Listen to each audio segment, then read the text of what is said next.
Realizing that I wasn't alone, I kept trying to reassure her. Someone will come help us. Don't worry. Just keep breathing. Just please stay with me. I said that to her 1,000 times. At one point, a SWAT team member came running past us. He was the first person I had seen.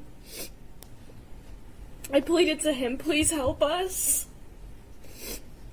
He did a double take and said, someone will come back for you. Hannah and I were left in utter loneliness, and I thought I was dying. I kept repeating my mom's phone number to make sure my brain was functioning. I was creating math problems in my head and solving them to make sure I wasn't dying. I continued to yell for help. 15 minutes of laying there absolutely helpless. 15 minutes of lying in a pool of my own blood.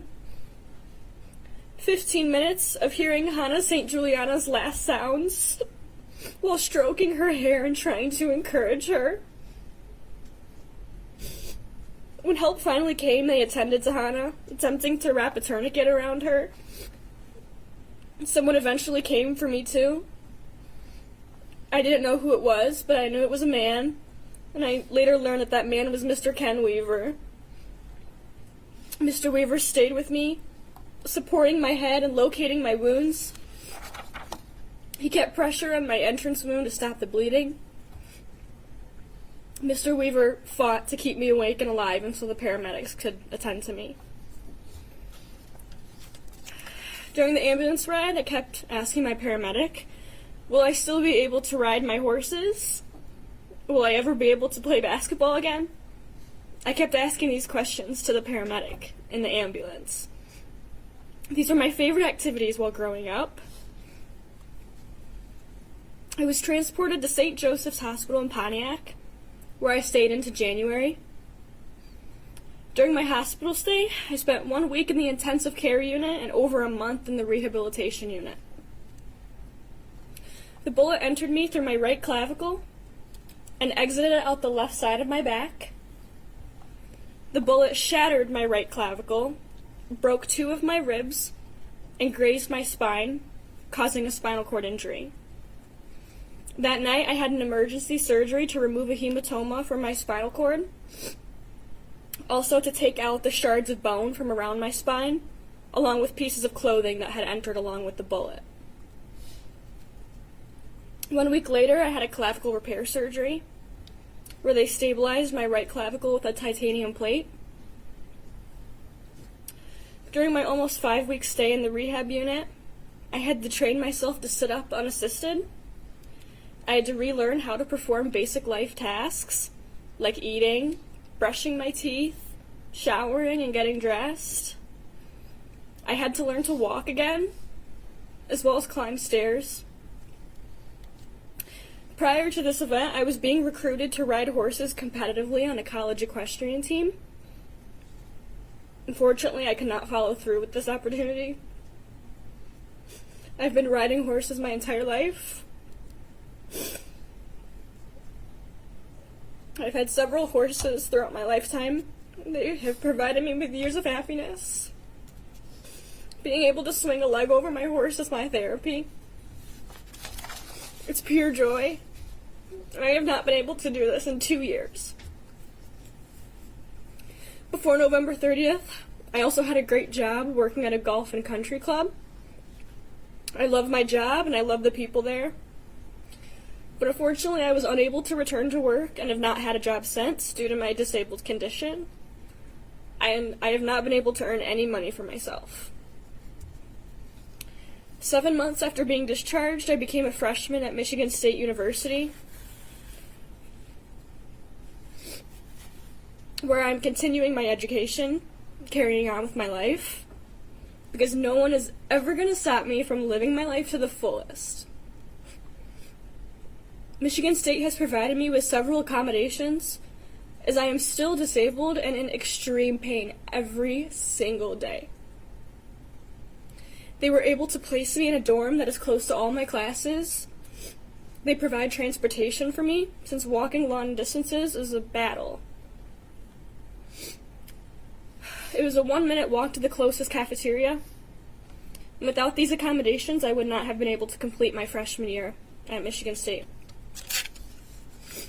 This past summer, I underwent another spine surgery, where the surgeons fused my C6 to T7 vertebrae to stable my spine and correct a progressing deformity resulting from my injury. I was blessed to have found some excellent surgeons in New York City. My family and I spent 2 weeks recovering in New York. And Your Honor, to make everyone aware, back surgery is so hard. It causes intense pain and struggles. It's impossible to do anything yourself. I needed help just to roll over, sit up, stand up from a chair, get in and out of bed, and sip a glass of water. My 2 spine surgeries took the life out of me. Besides relearning daily life tasks, I had to stop playing tennis, riding horses, driving, and a whole list of other things that people can take for granted. Hanging out with my friends is hard, as the best I can do is sit down the whole time. I've been on a list of medications for the past 2 years, and I'm so tired of relying on medications to keep me out of my misery. I also have a thermoregulation disorder resulting from my spinal cord injury. With this condition, I'm unable to stay warm in cold weather or to keep my cool body warm, or keep my body cool during warm temperatures. This is a difficult condition to cope with, as I must keep the weather into consideration when making any plans, or just choose to stay indoors. Currently, I'm a sophomore at Michigan State University, where all these accommodations are still in place.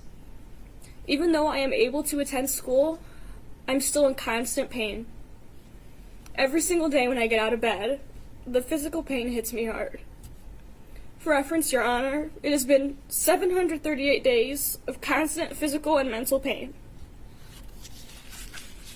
It has been 738 days without playing basketball or tennis. It has been 738 days of not being able to ride my horse. It has been 738 days of reliving the tragedy in my head every single hour. It has been 738 days of living with PTSD, scared at the thought of someone hurting me again. It has been 738 days of living with survivor's guilt, knowing that I could not save Hannah St. Juliana. 738 days and counting. For the rest of my life, I will live with these struggles. Still to this day, I'm in physical therapy. Twice a week for an hour, I attend therapy, where my therapist helped to ease my ongoing pain. We are also working on regaining all the strength back that I have lost. I will never be able to ice skate again. I will likely never be able to take my future children sledding. I will never be able to ride a roller coaster or jump on a trampoline ever again. I will never be able to participate in intramural sports teams at my school. I will never be able to attend sports in the student section at school, as my pain is unbearable during events like these. My life has changed its path entirely. However, Your Honor, I refuse to let the cowardly acts of a person affect the rest of my life. I will continue and live on for those that we've lost. I will continue to walk around MSU's campus, strong and proud. I will continue to have compassion and spread love and joy and positivity everywhere I step foot. I will continue to advocate for those that have experienced something similar. I will proceed to stand up against gun violence in hopes that nothing like November 30th ever happens to anyone ever again. And nothing will ever stop me from living my life to the absolute fullest. No one will ever take my happiness away from me, because I'm the strongest person I know. Your Honor, I've experienced many blessings and met many angels along this journey. I've come to know the love, compassion, and support of a community. I have so much to be thankful for, I'm grateful that I have the opportunity to stand here before you and tell you my story. I'm so blessed with my family. They have walked with me every single step of the way, and their strength is astounding. During both of my hospital stays, I met so many amazing individuals who have become some of my best friends or my family. They have supported me through every single endeavor. They took care of me and poured their hearts into my recovery. And I'm beyond grateful for my hospital and healthcare family that have cared for me as if I'm their family. And I'm so fortunate to have some great friends who make changes to their lifestyles just to accommodate mine. Most of all, Your Honor, I'm thankful that I'm still here. I keep my faith and trust in a greater plan. As long as I am on this earth, I will fight for justice for everyone in this country that has experienced something similar. Please do not let anyone else suffer the impact and trials of our tragedy that we hear about today. Please let there be no opportunity for more tragedy and pain, because no one deserves this. Thank you for your time, and I hope my presence here today will help you make the right decision. Thank you for being here, and your strength and courage in speaking today is nothing short than admirable. So thank you for your statements this morning. Thank you, Sergeant Main, as well. Thank you.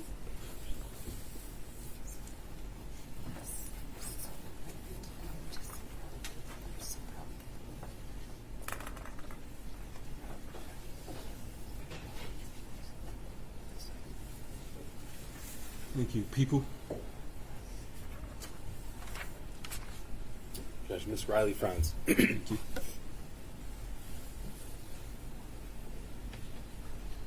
I just want to confirm that Ms. Franz is not a minor. Correct. She's not. Thank you. Good morning, ma'am. If you could, please state your name for the record. My name is Riley Franz. Thank you. You may proceed with your statement this morning.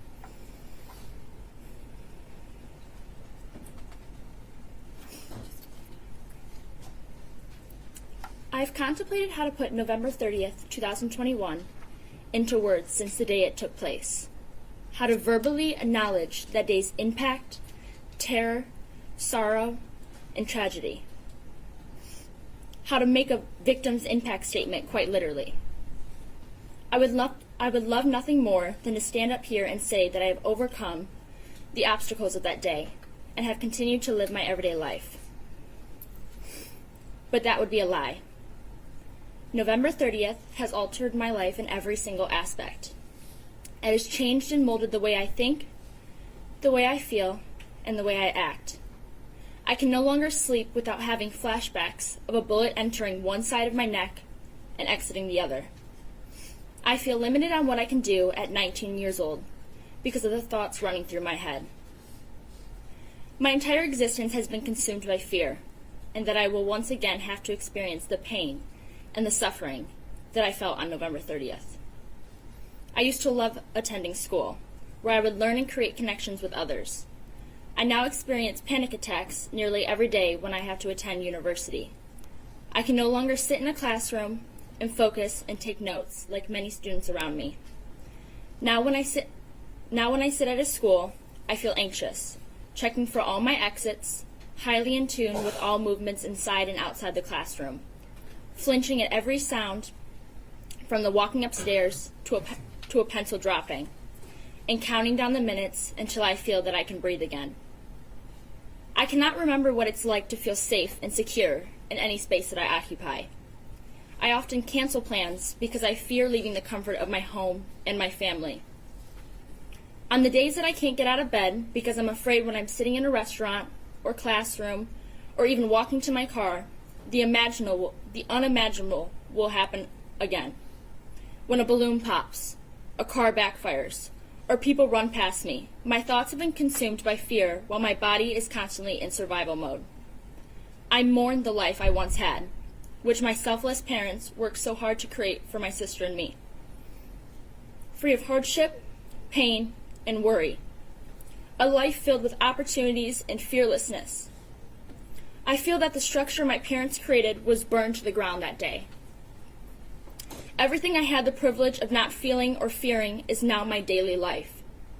I mourn the childish wonder and carelessness stripped from my little sister, the most fantastic person I've ever had the privilege of sharing life with. I mourn the person I used to be, because although I survived, the original pieces of me didn't. I will never have the opportunity to experience life like I used to, with so much joy and clarity. The scariest part of November 30th for me was not that day itself, but the days that followed it. On the days that I feel like I am not occupying my body, but watching it from above. I feel like I cannot breathe because I'm paralyzed in a world no one who hasn't experienced something like this could ever imagine. Pieces of me shattered that day, and 2 years later, I am still struggling to put them back into place. But every day, I choose not to allow what a selfish individual decided to do to break me. I, Riley Franz, am a survivor of gun violence. I, Riley Franz, am a survivor of a terrible epidemic caused by a broken system. But I refuse to be known as a victim at the hands of an individual with no regard for others. His selfishness will not consume my identity. I am so much more than a victim.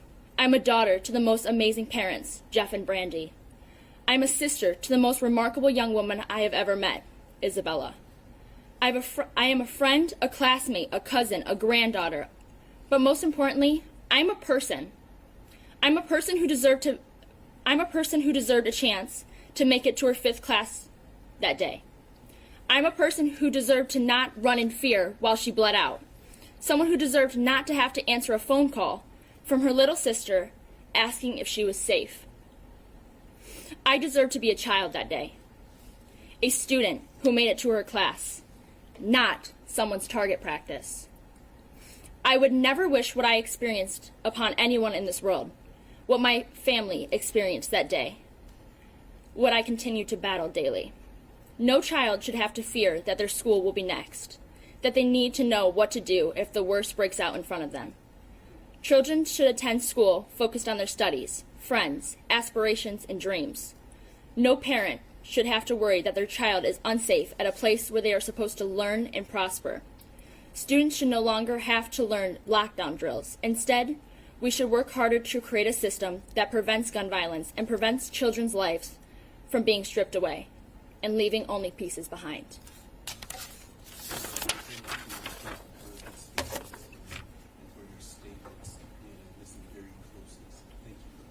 Thank you.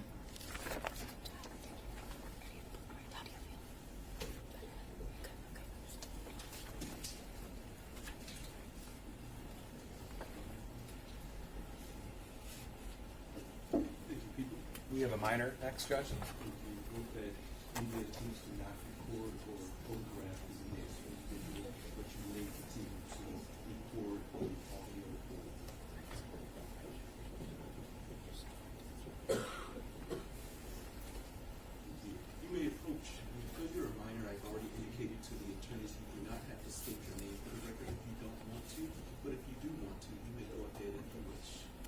Okay, thank you. My name is Keegan Gregory, and on November 30th, 2021, my life and many others were changed forever. Since that day, the Oxford community, including myself, my family, my friends, and my school, have endured an unimaginable amount of hurt, pain, and trauma. What started as a normal Tuesday turned into an event that changed many of our lives forever. My life has not been and won't ever be the same. Before the shooting, I was doing well. Life was comfortable and without any major problems. I trusted that people and the world was safe, especially my hometown. On that Tuesday, I walked into the school as a normal 9th grader, yet I walked out an entirely different person. And I am overwhelmed by grief, shock, fear, and disbelief. On that day, I was trapped in the bathroom with the perpetrator and with Justin Schilling. We were stuck helpless and cornered with no defense. I was right there when he was shot and killed, yet I couldn't do anything about it. I was in absolute disbelief and shock. It doesn't feel real that somebody has the capacity to kill people without any remorse, thought, or cause. Everyone at school that day was living their own life, and there was no regard for who he shot at and or killed. It was, and always will be, the most terrifying moment of my life. Being cornered with no option but to run out of the bathroom as fast as I could, hoping to live. Even after leaving the bathroom, I could see bodies on the floor, blood everywhere, and knew that some of my peers were now gone. It was the day when Justin's life was cut short, and he had no choice or say in it all. I know that my life could have been taken as well that day. What started as shock and disbelief on November 30th and the days following slowly became fear that overwhelmed me and brought me to a dark place, filled with sadness and grief for the families who lost someone close to them, as well as the thoughts about what other students in the school and their families were going through. Those were and are the darkest moments of my life. I felt then, and still feel now, the guilt of surviving. I know that if it wasn't Justin's life that was taken, it could have been mine, and I am forever grateful for him to him for that. I almost feel guilty about being alive, knowing that Justin's family is living in grief. I remember meeting them for the first time and not knowing who they were, what they were going through, or how they would react. That guilt is now compounded with sadness, fear, anxiety, and trauma. It is insane that one person could change the course of so many lives with a single event and not care about them at all. My life and so many other lives were changed because of it. I did well in school, and yet after the shooting couldn't bring myself to go into school, let alone focus or learn anything. I didn't feel safe. This year I have finally been able to attend and be present in school. However, I still experience many triggers on a daily basis and have to work 10 times harder than I did before. I can't go into crowded rooms or public spaces without feeling afraid. Initially, there was a constant thought of how can I escape, because I didn't and couldn't trust anybody.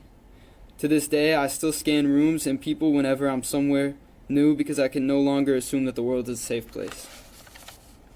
At the time, I wouldn't speak about it because it was too much. No one could truly understand what we went through that day. I felt absolutely hopeless because I could barely function in my day-to-day life. My daytimes were filled with flashbacks, fear, grief, and paranoia. My nighttimes were sleepless and consumed with thoughts about the day. I had gained awareness of every noise and potential danger in my home, and nightmares that I had no control over. I couldn't find true rest or safety when I was awake or asleep, at home or in public, with people I knew or people I didn't know. There was no safe place to escape, not even in my mind. I continued to feel trapped in this new reality. Even knowing that there is a 0.01 chance of anything bad happening, the potential danger or harm is always in the back of my mind. With the past several months, my family moved out of state. It has been extremely difficult to meet new people because I didn't know who I can trust. Well, when I do meet new people, it's hard to explain to them what I went through on that day and the impact it has had on my life. They can't truly understand or relate. It's scary to know that there can be someone else in this world that has the potential to harm so many. It's harder to function in my day-to-day life while everything takes a little extra thought or precaution. I used to be good in school, now it's hard to be in the building, let alone socialize or learn when my brain is constantly operating from a place of fear and anxiety. My life is now full of what-ifs, and it's hard to present in the moment. He robbed me and the Oxford community of so many things. Thankfully, our community came together to support one another. But this came from a place of trauma and brokenness and should never have to be this way. So many people, including myself and my family, had to reshape, reorganize, and reschedule their lives financially to accommodate for the aftermath. The therapy appointments, groups, doctor appointments, community events, court dates, etc. When we were in our most vulnerable states, we had to endure the challenges and obstacles that come with the tragedy. There are so many things in our lives that won't ever be the same. We were ultimately robbed of our trust, safety, security, friends, school hobbies, and life as we knew it to be. Your Honor, I trust that you will assign a sentence that makes sure he won't ever hurt anyone again. No matter the outcome of the sentencing, I hope he can receive the counseling he needs to understand the impact of his actions that it had on the community and the people's lives. I hope one day he realizes how unnecessary it was. It's been over 2 years since that day, and I'm still very much in the process of healing. Not a day goes by that I don't think about it or feel the impact. My hope is that one day things will steady out and my day-to-day life will become easier. I hope that we can all heal to a point of living without feeling afraid, anxious, hopeless, or guilty. I hope this is something that will grow with me and strengthen me, but no longer define me. I hope we can all get to a place where November 30th, 2021 is a day of remembering the lives who were taken and is no longer remembered in the way the perpetrator had intended. I hope we will come out of this stronger than we were before to carry on the legacies of the four lost. Thank you for being here. I'm sorry that you went through this, but you were very well spoken this morning. Thank you for your statements. Thank you for being here as well and your support for some. Thank you.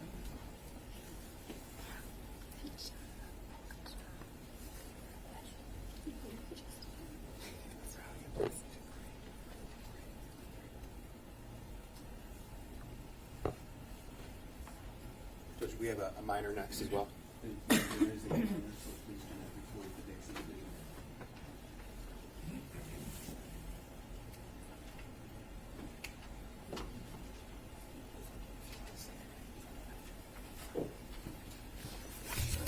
And good morning. You do not have to state your name for the record as you're a minor, but if you want to state your name, you may. But you may go ahead and continue. Go ahead with your statement. My name is Aiden Watson, and I'm an 11th grader at Oxford High School. Your Honor, in 2021, I started my first year of high school, and it was my first year back to seated classes after a year of doing online because of COVID. I was really excited to be in high school and go to this class called Radio, TV, and Film because I wanted to be an audio engineer. I love to edit videos and work on anything audio-visual. At home, I would set up concerts for my family with special lighting, microphones, speakers, videos, and a stage. At church, I was helping out with sound, doing lights for VBS, and I started doing some DJing stuff for events and grad parties. I couldn't wait to grow up and move to California to work in the movies. Around the end of October, threats started happening at the school. I remember the deer head and a picture of a bird in a jar. I remember being on the bus and my friend showed me in a group chat a threat that scared me enough to call my mom and ask to come home. I didn't go home that day. I also didn't get shot that day. I remember that was the first time I was really scared that something could happen. On November 30th, 2021, I was a freshman in high school, and before my 5th hour algebra class, the shooter turned that fear into reality. I remember going out into the hall to see why kids were running and what noise that was.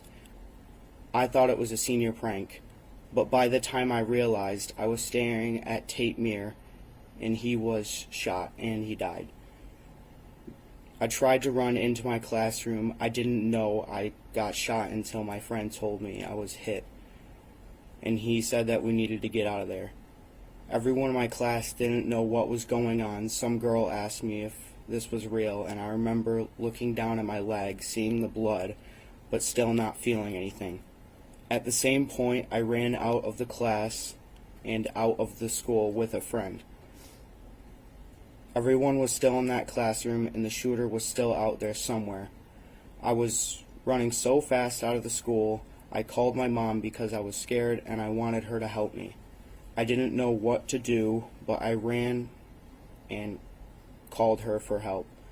My friend flagged down a car and I got in it. It was someone I didn't know, and he told me that his kid was in there. Instead of him going in there to save his kid, he saved me instead. He drove me down to his business. Somebody at his business called 911 and an ambulance came, but they didn't take me to the hospital. Later on, my mom came and she was crying and panicking, which made me cry. I still couldn't feel the pain, and I can remember some things, but details and how things looked, I can't remember clearly. My therapist said it's because I'm blocking it out to protect myself, but I remember what happened after the night and how everything changed. At the hospital, I had to talk to I had to talk to many different people from different law enforcement agencies.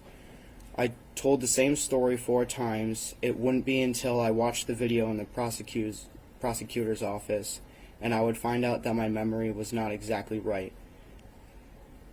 This was hard. In the hospital, police took my clothes, including my marching band hoodie with my name on it that I got from being in marching band for my first year as a high school student. I didn't want to be in the hospital, so we left. I remember the pain that night, and it was a pain that I would keep on having. We had to change the bandages all the time, and every time it would peel off my skin and hurt badly. This went on for what seemed forever. I couldn't walk then. I didn't realize that I would never be able to run again without having pain. I used a wheelchair that I borrowed from my church. I tried walking in a boot, but it hurt too bad. I was shot through my leg, so I had 2 wounds on each of the side of my leg, and the boot squeezed and pushed into my wounds when I tried to move. I couldn't do it. I just had to lay in bed. Eventually, I was walking on crutches. Sometimes it is still hard, and the pain just happens. I get random extreme pains in my leg to the point where I have to sit down and I can't continue what I was doing. I have lots of testing, including something where they poked me with a bunch of needles and they messed with my nerves. That felt like I was being burned. I found out I have permanent nerve damage and that might be where the pain is coming from. I did physical therapy for the first time, and it was a lot of work. I ended up having to go back a second time because the effects came back and they were even worse. It was hard and helped, but not completely. I took prescription medication now to help with the pain. Since it happened, I've tried to do different things, but marching with the band and parades can't happen for me anymore. I tried football, but I had to kneel most of the time on the sidelines, and I really couldn't play. The rest of the team didn't understand, and some of them were mean to me. I was afraid for a long time, and sometimes I still am, but I try to make it better now. I don't want this to happen to me, so I always will be looking around. I will be prepared next time, and I will know when to run when it happens. I always look around now, and I am more careful in situations now. After it happened, I was afraid to be in crowds, in loud situations, and indoors where I couldn't see how to get out. One time I was at a banquet for my sister, and I saw a kid hiding in the corner in a black hoodie. I started crying, and I started to run out. That happened to me a long time ago. I would start to get really scared and run out wherever I was. Another time, a neighbor shot off a firework in the middle of the day. I was really scared, fell to the floor, then ran into the house and locked myself in the bathroom. I couldn't calm down. I was prepared for fireworks happening at night, but not in the middle of the day. I started seeing a therapist from church, and that didn't really help. I did EMDR therapy, and started to see different therapists. She helped me. She went to the school with me so I could walk around and work through some things at school. I still see her sometimes when I need help. I called her in the parking lot at school once. This was probably a year after it happened. That year, though, I never went back to the school alone. I remember when everyone went back and I couldn't do it. I just wanted to be like everybody else, but I couldn't. It was too hard. I went back to one class at the end of the year because it was my favorite, radio, TV, and film, and my sister sat in there with me every day so I could go. It didn't matter. I didn't like that class the same way then. My sister was a senior. She sat with me until she graduated. I never went back that year. I needed a quick escape, so she had to be there. I still need that. I drive now, so if I need a quick escape, I can drive away myself.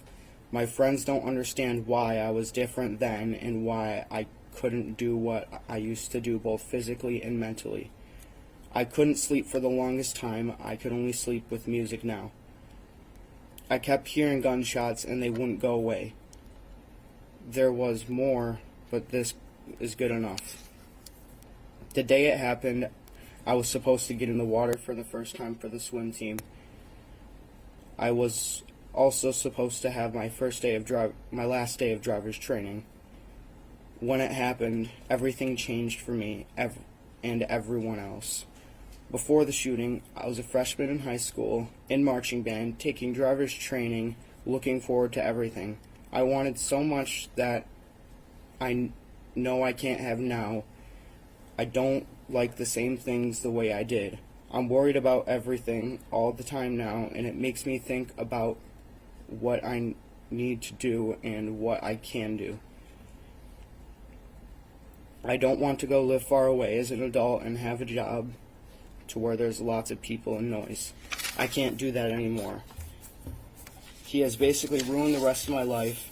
Even though it's 2 years later, I still feel pain and effects he did. Every day I feel them. I believe that the shooter should be locked behind bars forever because of all the things that he did.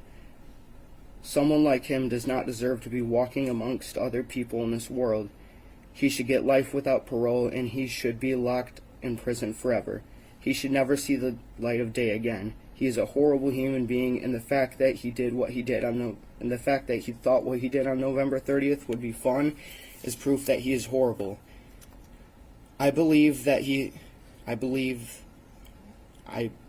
not believe that he is crazy. I believe it's a scheme.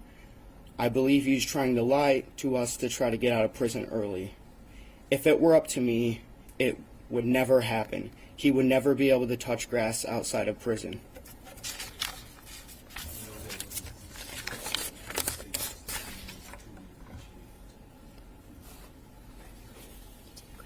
With that, I'm going to take 5 minutes break. While the deputies are removing the defendant from the courtroom, everyone in the gallery, please be seated. With that, deputies, you may take the defendant.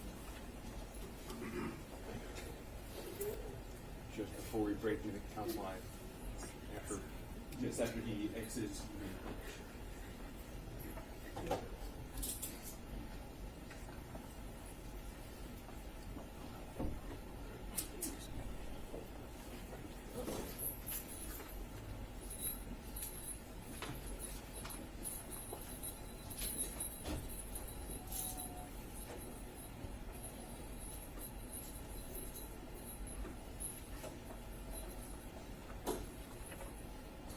Thank you, Councilman Approach.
Yeah.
newspaper yesterday. I'm not even kidding.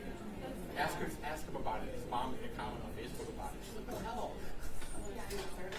Especially when you never had He's such a talker, that one.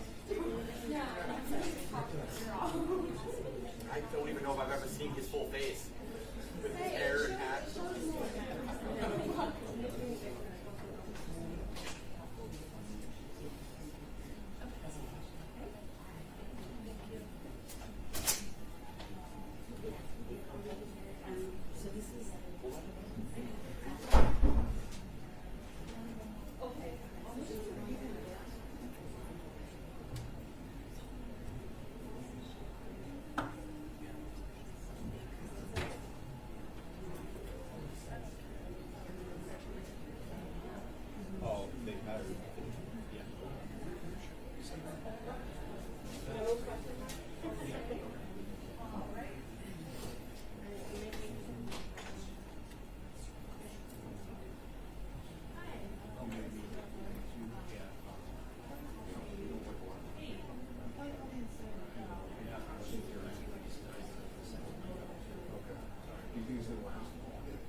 Yeah, but it's not because I wanted my younger son to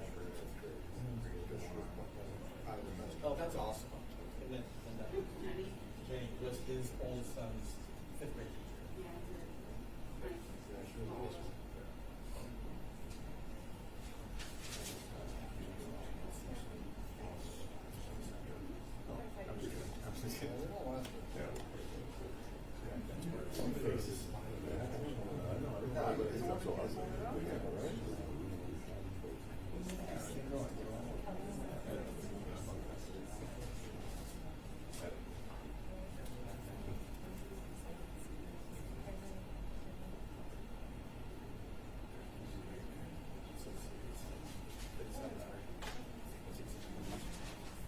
Everything that I had in my mind was said, so nice to hear it said.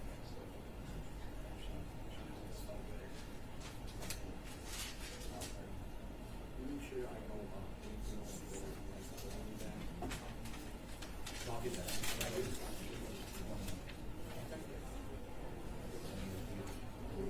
You want a bowl?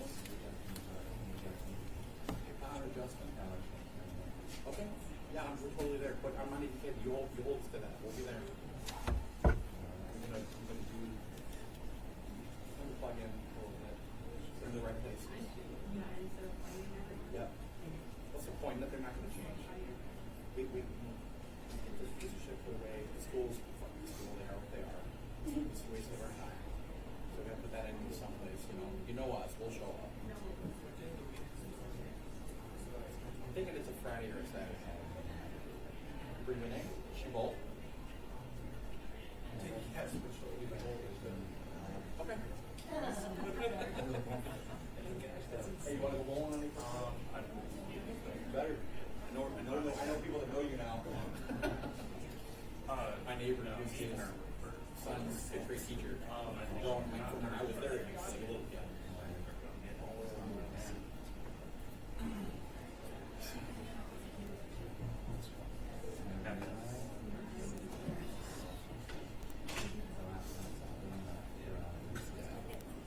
We were out timing last night at 1:30. I'm just trying to figure it out. I was going to speak to this. Say that was so you know what I mean? Like, full story.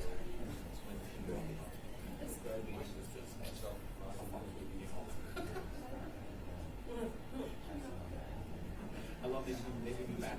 We came here for the walk. I was like, he got two. Yeah. Even Buck was like, well, you kind of felt cool.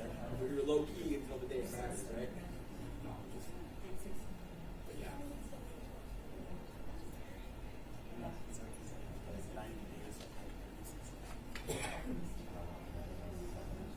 Cathartic, right? Yeah. We're doing 3 of those things, right? Like, that's crazy. One for the parole board, the government.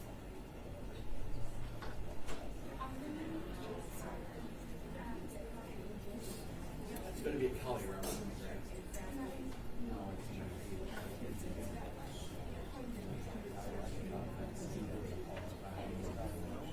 Oh, nice. Tournament. Then we better start. He said, I gotta get my arm back in shape for it.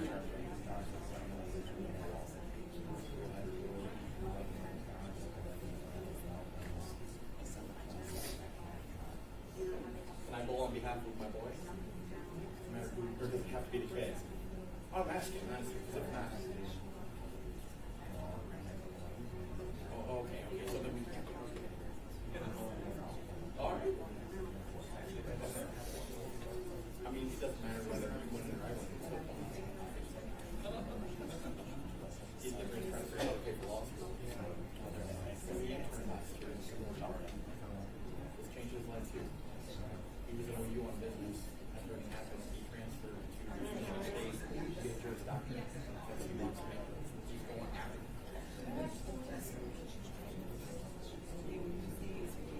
That's more lucrative to do.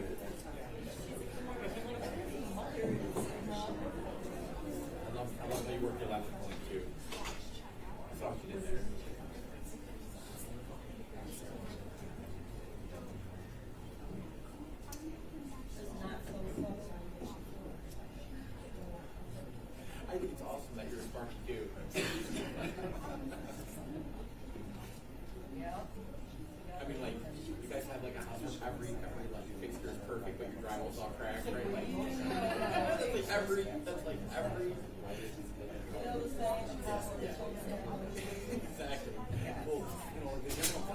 years, they have everything in their house is perfect, right? But over the years, my buddies and I've noticed they're like, I got a drywaller or an electrician or a head knocker. Like, that stuff in their house is perfect, but like, the model is like, because they still do it themselves, that's the thing. But that's not what they do, so the drywall is kind of wavy. Nobody wants to do what they do at work once they get home. Exactly. It's the first place that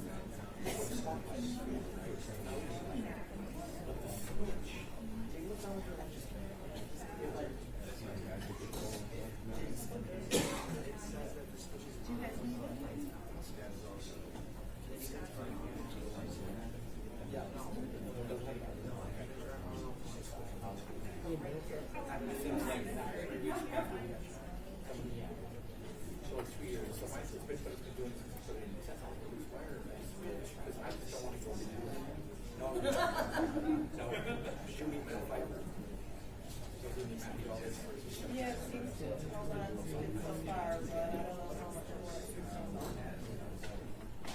Well, I don't expect it. I'll figure it out. Well, he's convinced me. So this is what he wants to do. He wants to do industrial.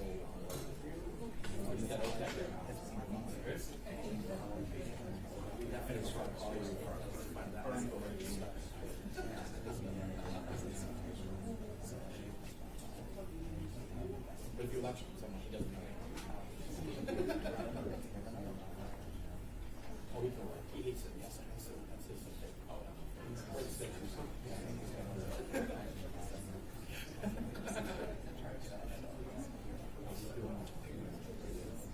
mechatronics program.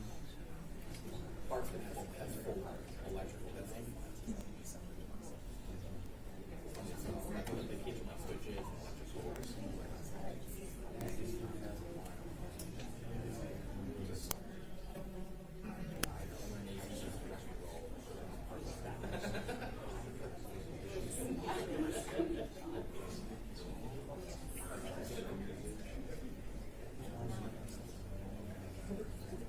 You guys always speak in tension. I noticed that.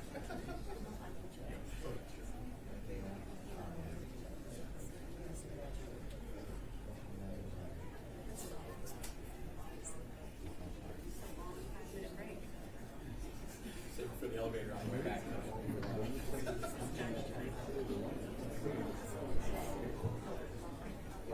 Well, we can say it. He's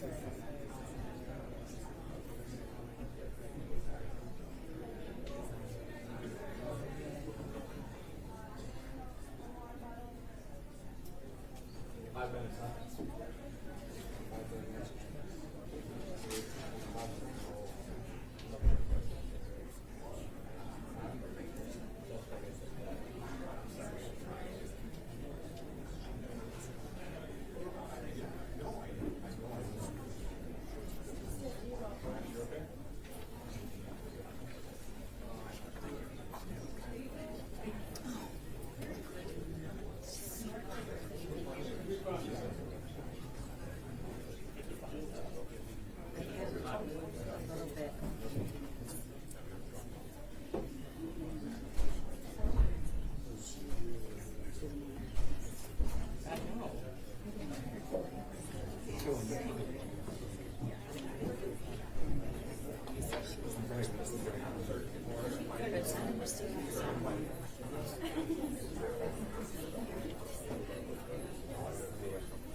Thanks, Dan.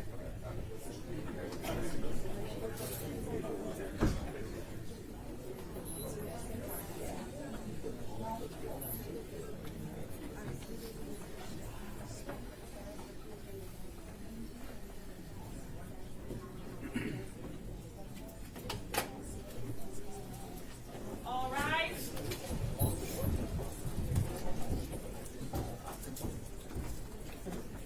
Thank you. You may be seated.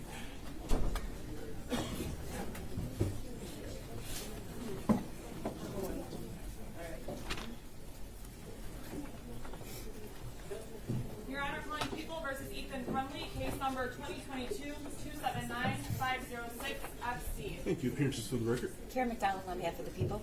Thank you, Mark Keith on behalf of people. Thank you. Paula Michelle Lofton on behalf of the defendant. Amy Cobb on behalf of Ethan Crumley. Thank you. With that, you may. I'm sorry. Thank you, Mr. Kelvin. My apologies. I didn't see you back there. With that, everyone may be seated. We'll let people come into the courtroom and be quiet, please, so we can continue with the proceedings.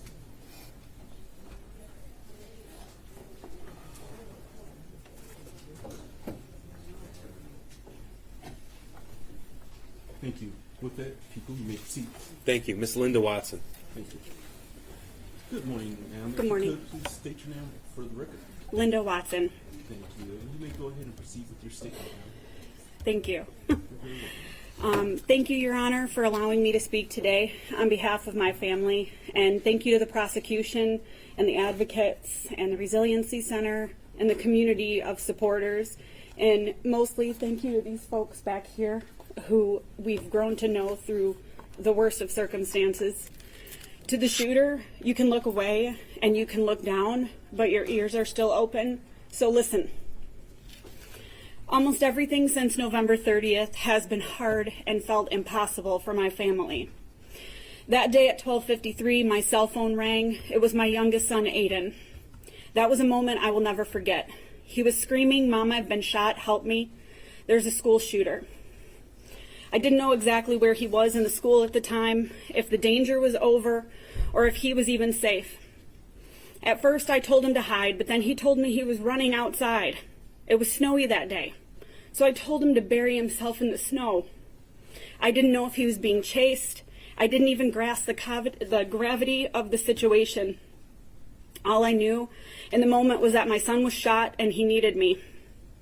While still on the phone with him, I could hear him getting into some stranger's car. I felt helpless and terrified. I didn't know if my son just went from one dangerous situation to another. I didn't know how badly he was hurt, where he was shot.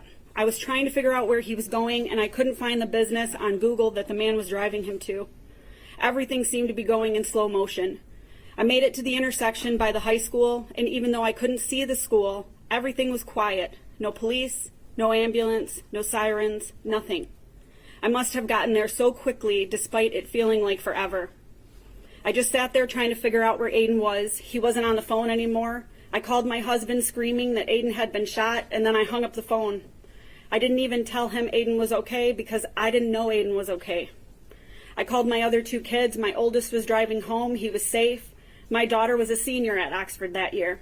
I couldn't remember if she was in school that day or if she was off-site on another class. She was safe. Even though it was only minutes, it felt like a lifetime before I found Aiden. When I got to the building, he was sitting in a chair with his leg up. I remember sobbing while holding him. That was hard and felt impossible, but I found him. There was a lot of blood. It covered his shoe and his pants. He was being so strong, and I didn't know that he was in shock. EMTs were suddenly there, though. I think they arrived after I did, but I can't remember. I could hear calls coming in on the EMT's radio, increasing in frequency and intensity more and more. They wrapped his leg and directed me to take him to the hospital in Pontiac, telling me that they had to leave because there was a great need at the high school. I still didn't know the extent of what was happening at the high school. All I knew is that they were leaving and my son had been shot. That was hard and felt impossible. But together with the people at the business, we put Aiden on an office chair that had wheels, and we rolled him to the car. By the time we got to Lapeer Road, the quiet was gone. Every first responder from what seemed like everywhere was driving towards us.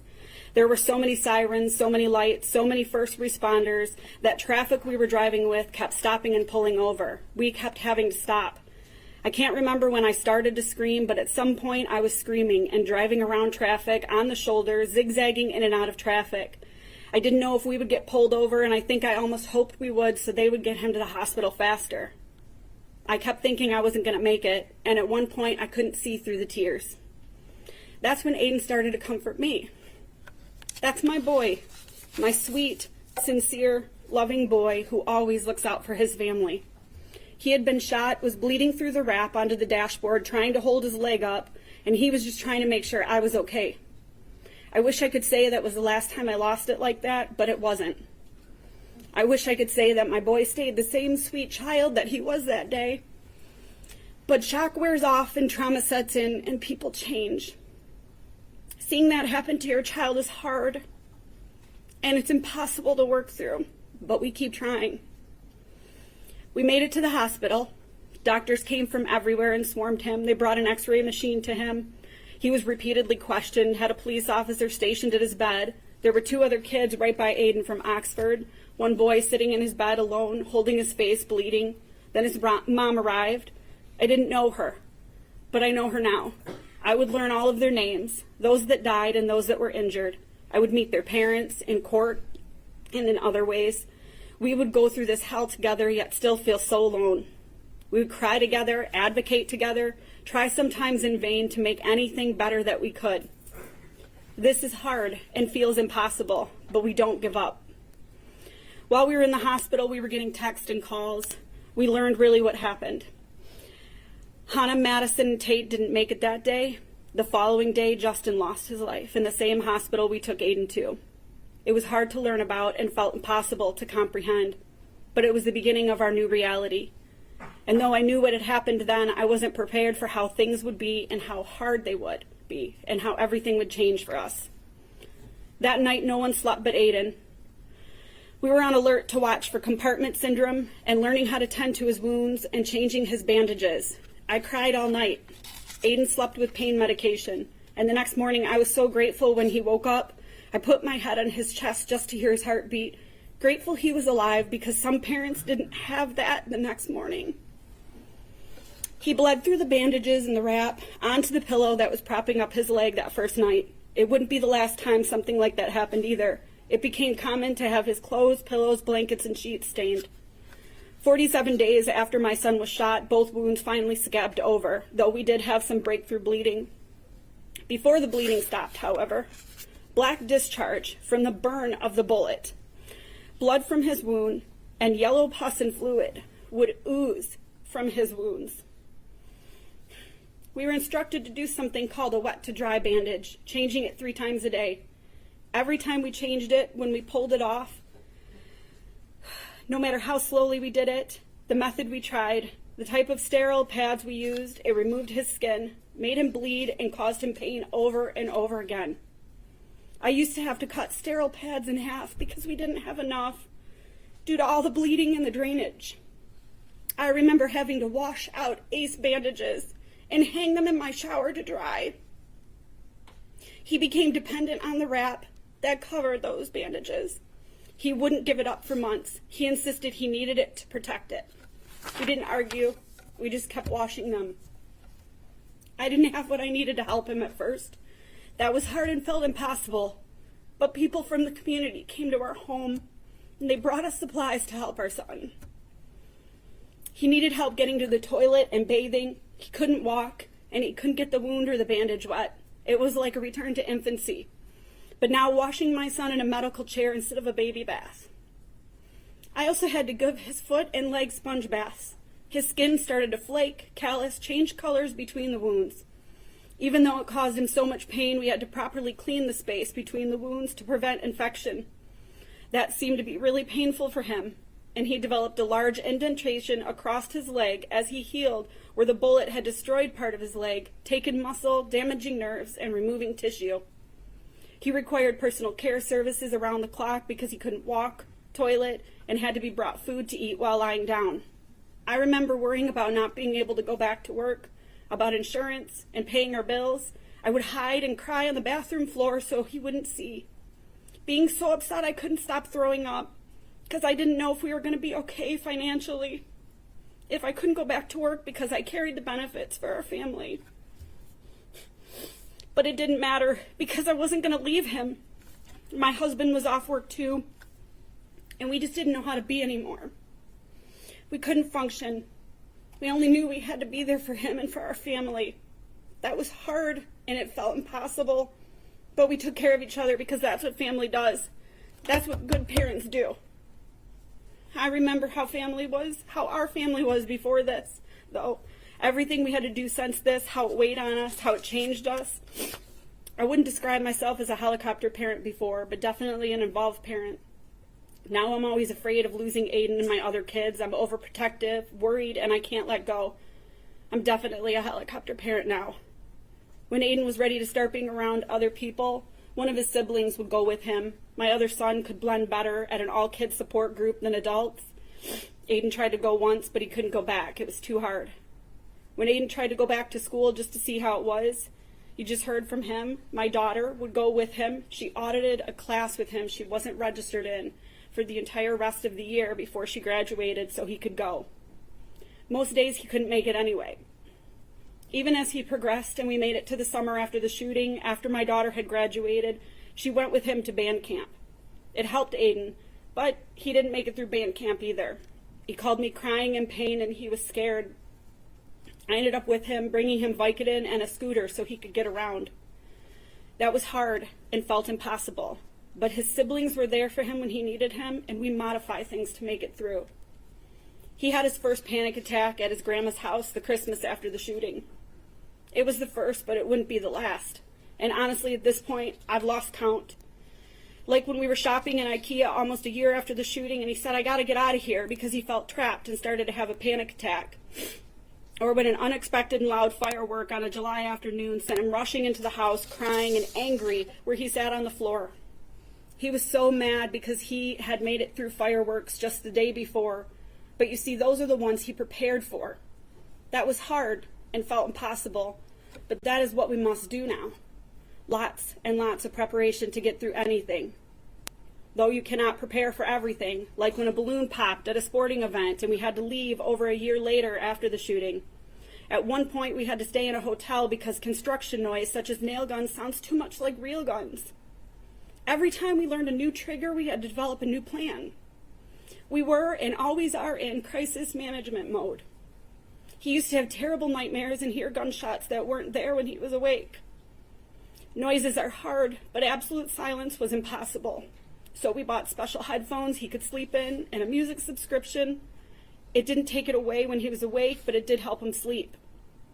Something that stands out like it was yesterday is the look on his face when he tried to run for the first time. When he realized he couldn't do it, the pain was too much and it stopped him. I remember how confused he was at first. It was devastating to see his realization, his pain and sadness simultaneously. That was so hard and definitely felt impossible.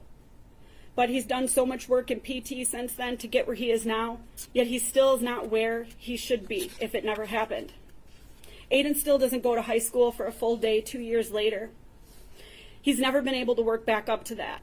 The year after the shooting, after his sister graduated, he didn't have her to be with him. He also didn't have what he referred to as a quick escape, because that was his term for the ability to get out of the school if he needed to. We had a plan for that too. Last year at the beginning of the school year, I had to drop him off and sit in my car in the parking lot for the few hours that he was there each day. That was hard and felt impossible to send him back to school at all. But he learned to drive, and we created a process with the school that included a special contact he would have. He had to get special permission for the times he just had to run out of the school because he couldn't take it. A panic attack would set in, embarrassment would happen, and then he would just run out. Even with the process, the accommodations, and the planning, still some staff and some of his peers don't get it. They're either clueless, not informed, don't care, or are indifferent. But they don't understand how hard and impossible everything is most days for Aiden. They don't understand all the thought, planning, effort that goes into trying to make just a portion of the school day work for him. Aiden's been questioned by school staff, asked to provide doctor's notes to validate not being able to do something.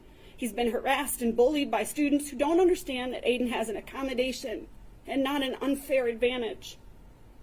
They don't understand that all Aiden ever wants is to feel normal and do everything everyone else can just the way they do it, but he can't anymore. This is very hard and continues to feel impossible. But we keep adjusting the process and the plans. We keep having the hard conversations with staff and students that should know better, but this is our life now and not theirs. So I don't know if they will ever understand.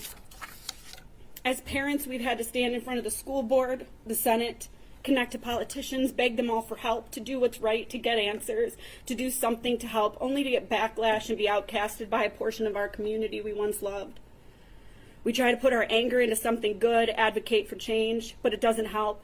We lost parts of our community because people don't understand and are callous, seeing our attempts at advocacy as a stance against who they are.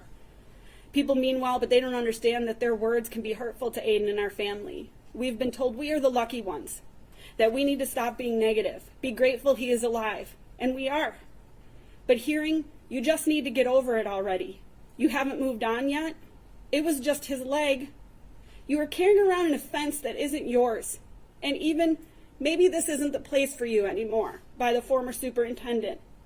Just starts to weigh on you after a certain amount of time. Especially when all you're trying to do is heal your son and your family.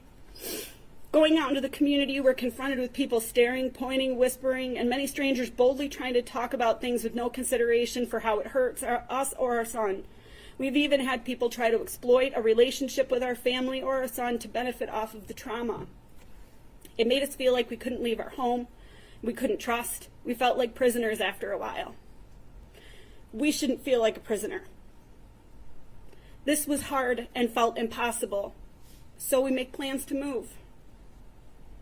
I'm not sure I would have gotten through any day without crying if it wasn't for medication, which is something I've never had to do before. I've also lost count of the number of times a doctor has told my husband and I that something medically that's going on with us is directly attributed to stress. I used to think I was a strong person, but I've struggled with everything, and I cry so easily now. I can barely get through this. I have tremendous guilt because before the shooting, when threats were being reported, Aiden asked me if he could stay home from school, and I told him he was safe, and he was not. I essentially lied to my son, and then he was shot. I carry that with me now. That's hard, and it feels impossible, but we have to take care of ourselves to take care of him. Physically, Aiden still has trouble with mobility, walking, running. He tries to always push through the pain so he could do everything that he's ever wanted to do. He got stronger and had to relearn how to walk evenly to prevent additional pain happening in other areas of his body due to body mechanics. He has nerve damage and inflammation that causes pain all the time.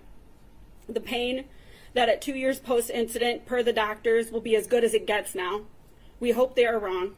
He takes prescription pain medication on a regular basis. He wears compression when he knows he'll be on his feet for a long time.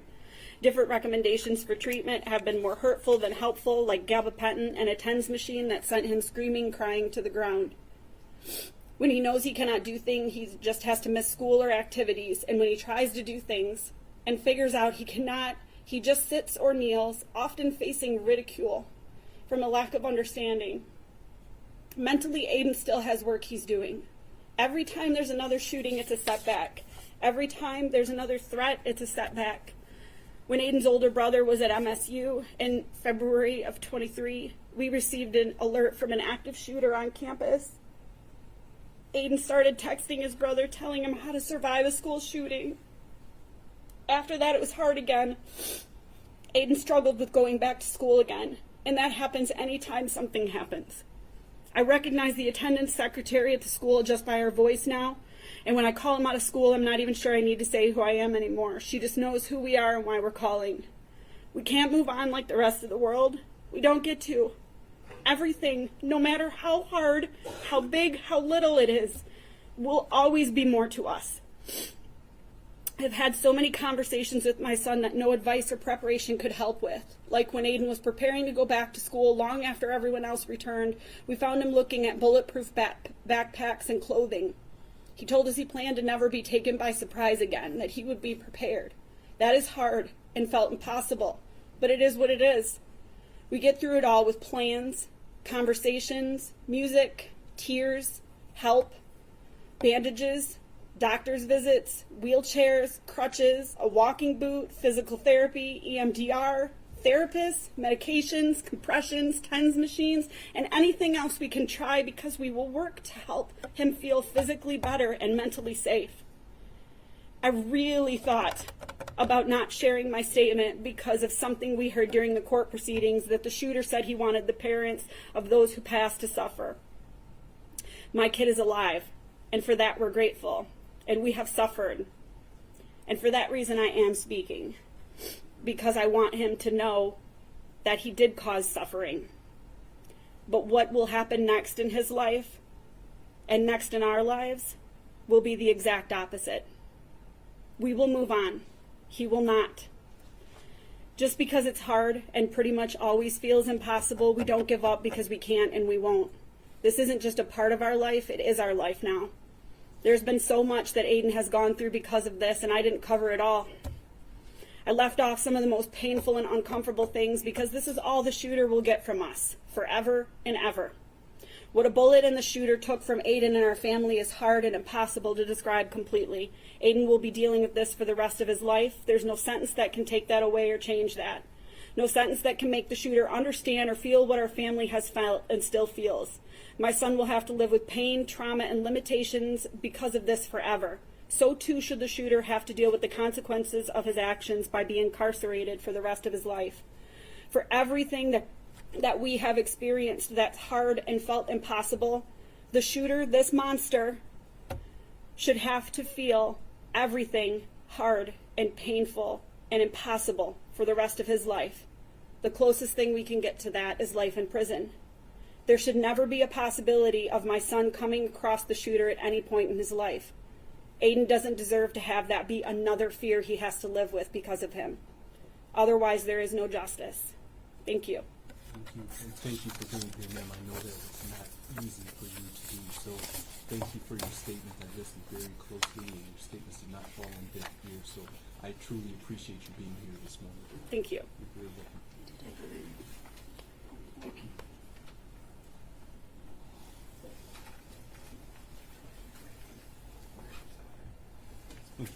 People? Thank you, Judge. Miss Liliana Alvarado. Thank you, and good morning, ma'am. If you could please state your name. Liliana Alvarado. Thank you, and good morning to you. You may go ahead and proceed with your statement. Okay.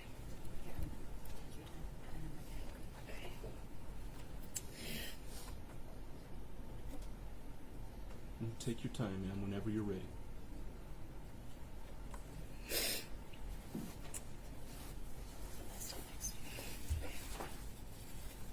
Tuesday, November 30th, 2021 is a day I will never forget.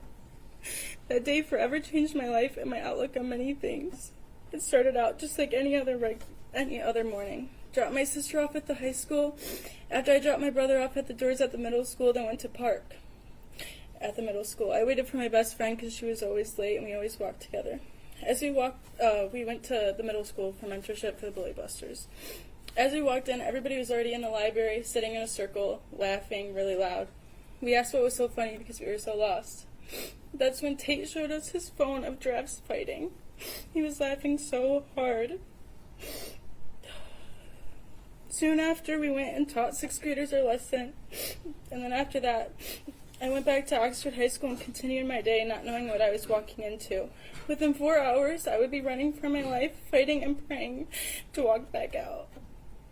It changed everything. I used to not be scared to go to school, the store, get my nails done, take my dog on a walk, go to the gym, just daily things I would normally do. But today, anywhere but home, I'm scared of the possible outcome. I'm scared of the outcomes that may happen.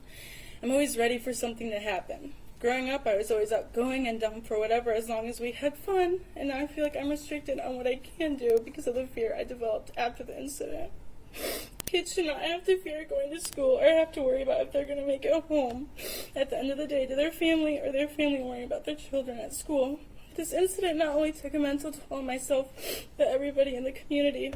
My little sister, who was 8 years old at the time of the shooting, can't go to school in person anymore because of her constant anxiety. How is that fair?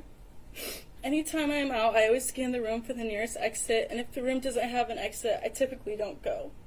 I always watch everybody's body language, and after a while, that also has a toll on my mental health. I remember a couple nights after the shooting happened, I couldn't sleep in my room by myself because every little sound I heard felt like it was happening again. I had to go to therapy and learn to deal with anxiety and being okay even when I wasn't okay, and I still struggle with that today.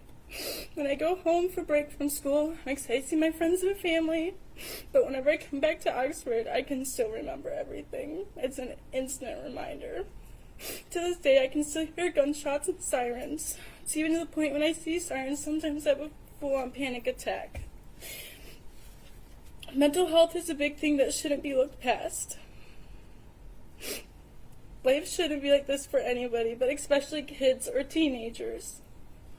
School should be a safe spot to go and get our education, not to run from bullets or develop fear and constant anxiety. So, Judge, as we move forward, I pray this disgusting, filthy human being gets life without parole. Thank you all for listening to me.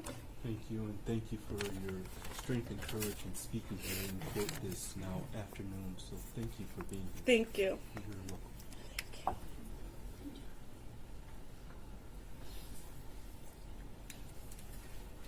Thank you, people. It's Crystal Baldwin. Thank you, ma'am. If you could, please state your full name for the record. Crystal Baldwin. Thank you. You may go ahead and proceed with your statement this afternoon. Thank you. To the Honorable K. Rowe. First off, my name is Crystal Baldwin. I am the mother of Mason Baldwin, who was a freshman and present in Oxford High School on November 30th, 2021. He was in room 256. I will never forget the moment my husband told me that my son had texted saying somebody was shooting in the school. At first, my husband thought it was a joke. It wasn't until I got online to a local Oxford Mom Facebook group and confirmed my worst fear and what my son texted. This is when my worst nightmare started, and I called him immediately to make sure he was okay. The words he spoke when he answered will haunt me for the rest of my life. I asked him if he was okay. He said, "Mom, had I been standing where I was 10 seconds longer, it could have been me." My heart sank. I was grateful he was locked down. I told him to stay calm and I would be in touch. I had to get a hold of Madison. I texted her, no response. Called her, no answer. Called my son back to see if he knew where she was. He said he would try to get a hold of her. I told him her phone just rang and rang. He blamed it on her phone battery always being dead.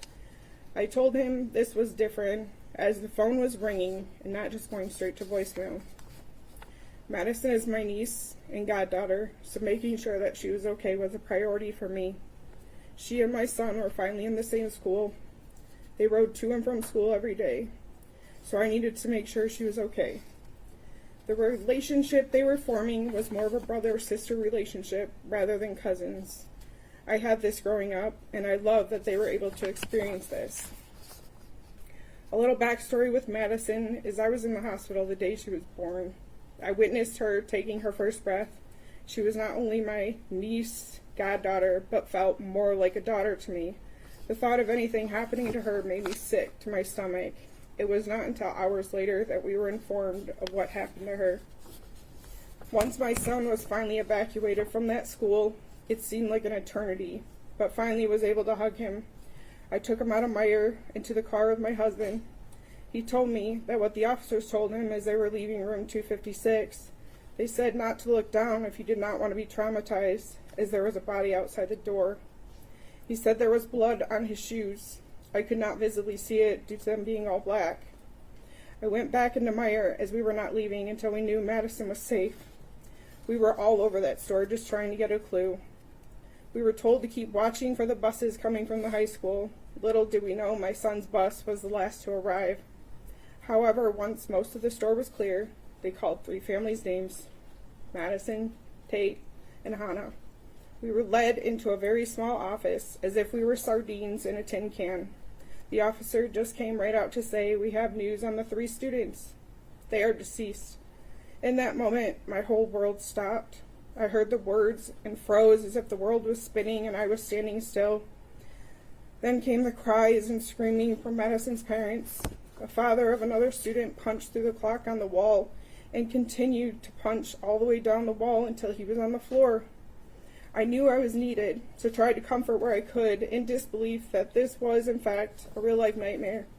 I had to then make phone calls to let people know, as we had so many people looking for Madison. Those were the worst phone calls I've ever had to make. My husband was in the parking lot in my car. He just screamed and started punching the dashboard. That is how my kids found out that their cousin was killed that day. Both came into Meyer to confirm I was not lying. The look on their faces was just devastating. Walking slowly, faces red and tears streaming down their faces. I say all of this to paint a picture of the nightmare this 15-year-old caused on November 30th, 2021.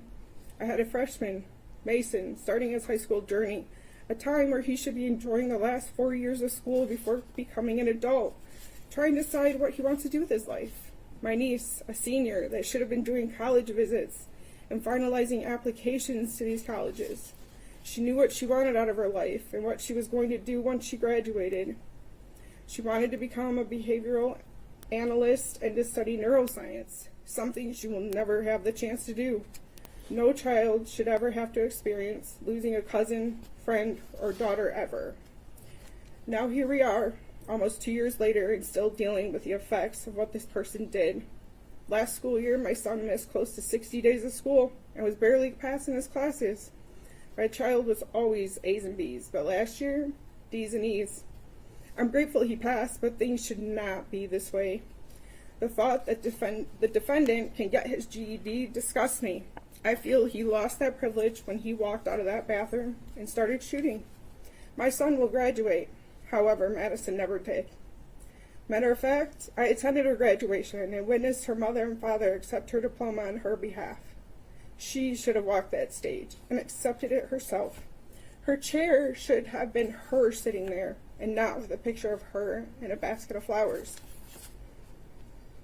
Madison was one amazing human being. She is one that people should take after and aim to be like. She was artistic, funny, caring, compassionate, driven, and overall just great.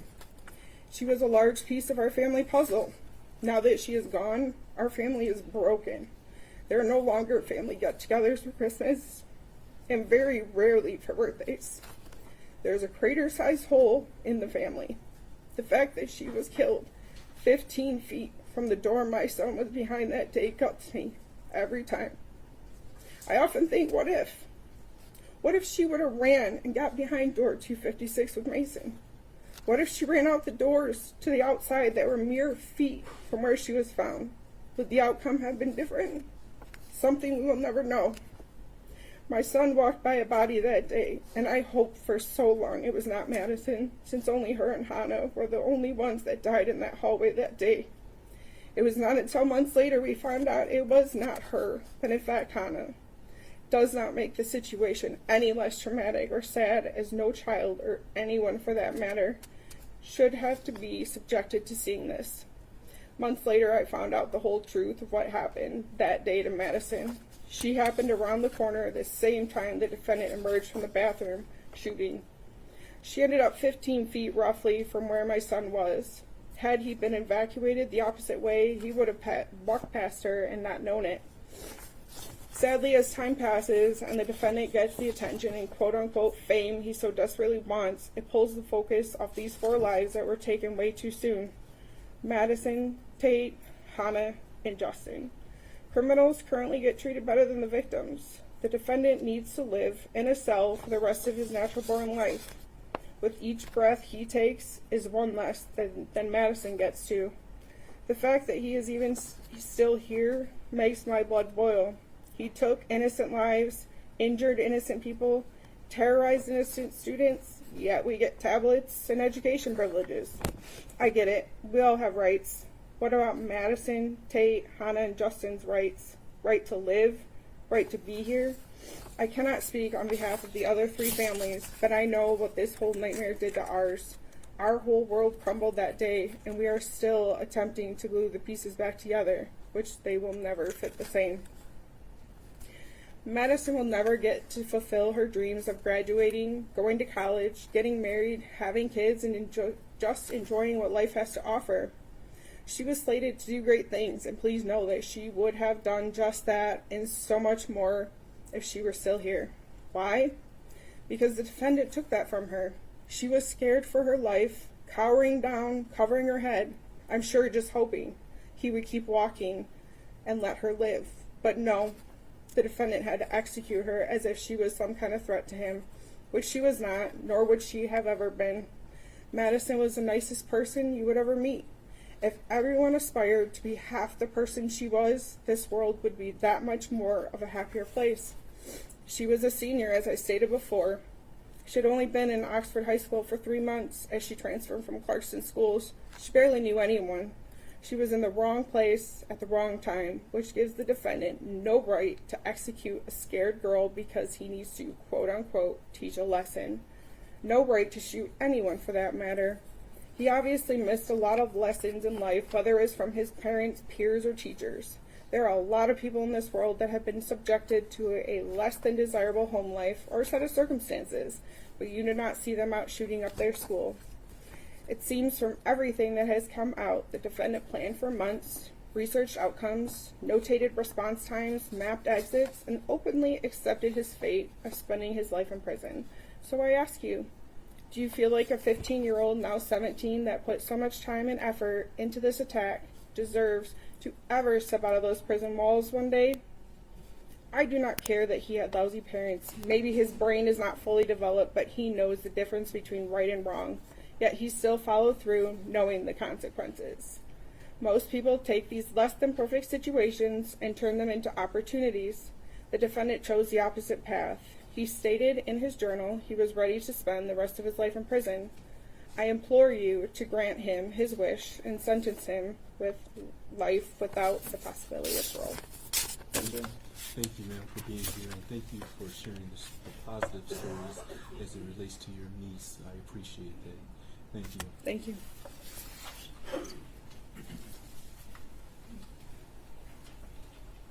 Thank you. People? Do we have a minor next? Thank you. If we could, please not record the minor or photograph the minor.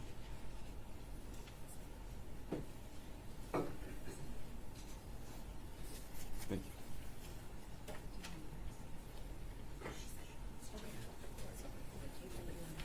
Thank you, and good morning. Because you're a minor, you do not have to say your name if you do not want to, but of course, if you wish to, you can go ahead and state your name. With that, you may go ahead with your statement this afternoon.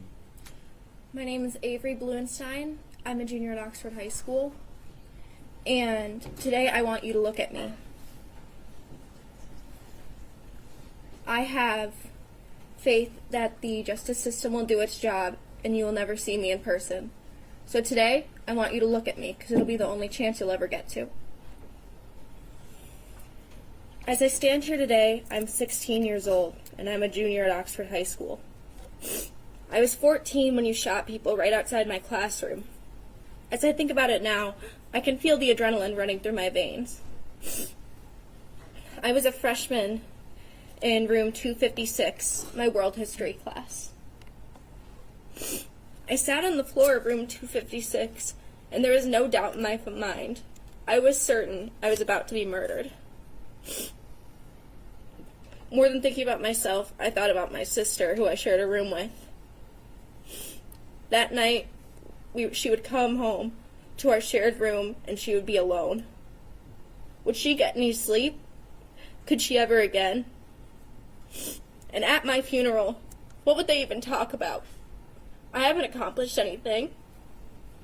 I was 14. I'm not done living. I wouldn't be able to hug my parents goodbye as I left for college. I thought I was never going to be able to get married because it was all about to end here in my history class. I hoped and prayed, please, when I get shot, don't let it be my face. My family wouldn't be able to handle it if I lost my face. Could my friends say goodbye if I didn't look like myself? November the 30th, 2021, I was given my very own life sentence. I was only 14.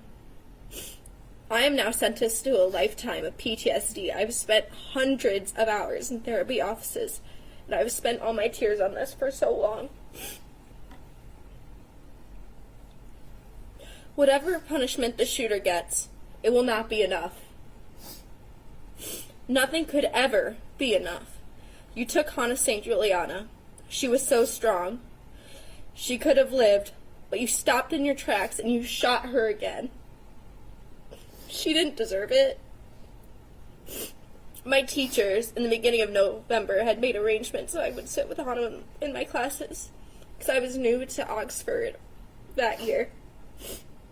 My teachers looked through my schedule, and they looked for kids that I had a lot of classes with, and Hannah was on that list, and they knew her, and they knew that she was kind, so they told my teachers to set me with her.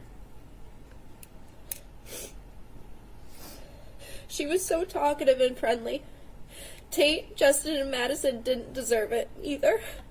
The only person who does is you, but much worse. In room 256, a boy announced while we were still in the class hiding, after looking on his phone, that Hannah had been shot. She was supposed to be there with me. The only thing I could think of was to text her. I, of course, didn't get a reply. She was supposed to be in my 5th hour class with me. As I was waiting for her reply, I thought, this can't be real. Come December, we'd be back sitting in history class. That night, I saw Hannah's face on the news. She was confirmed dead. Hannah had so much potential. She was set to do great things in this world. All that's left is her legacy. I used to have Hannah on the app Snapchat, and there's a feature on there where you can see where your friends are. It's called Snap Maps, and when you open up the program, it shows where your friends are. And I remember after I'd come home that day, I could still see her icon on the map, so I kept that hope that maybe she was fine. And even after, I would still see that whenever someone opened up her phone. I will never have an ounce of forgiveness for you. I will only learn to forgive myself. Because I didn't deserve this. My community didn't deserve this. I still have faith in people. I still believe that most people are good. You didn't rob me of my kind heart, even though I'm sure you wanted to. I am 10 times stronger than you will ever be. You do not have any power over me.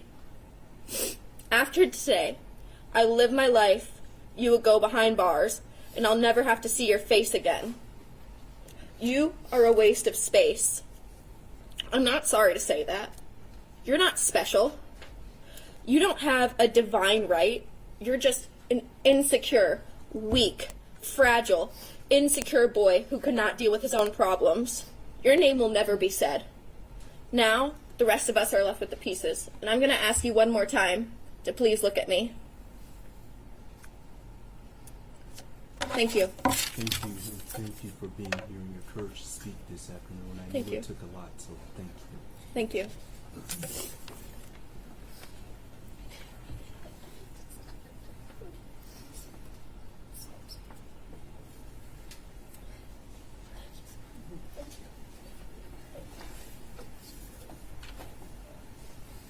Thank you, people. Marcia Hudson. Thank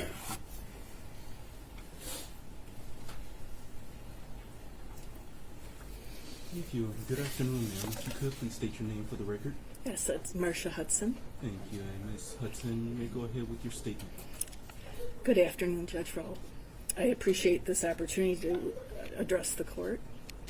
My name is Marcia Hudson, and I am the mother of 4 children, 2 of which were students at Oxford High School on November 30th, 2021. My daughter graduated from Oxford High School in June of 2022, and my son, a freshman during the 21-22 school year, is now a junior at Oxford High School. Before November 30th, 2021, my daughter would always wake up with a smile on her face.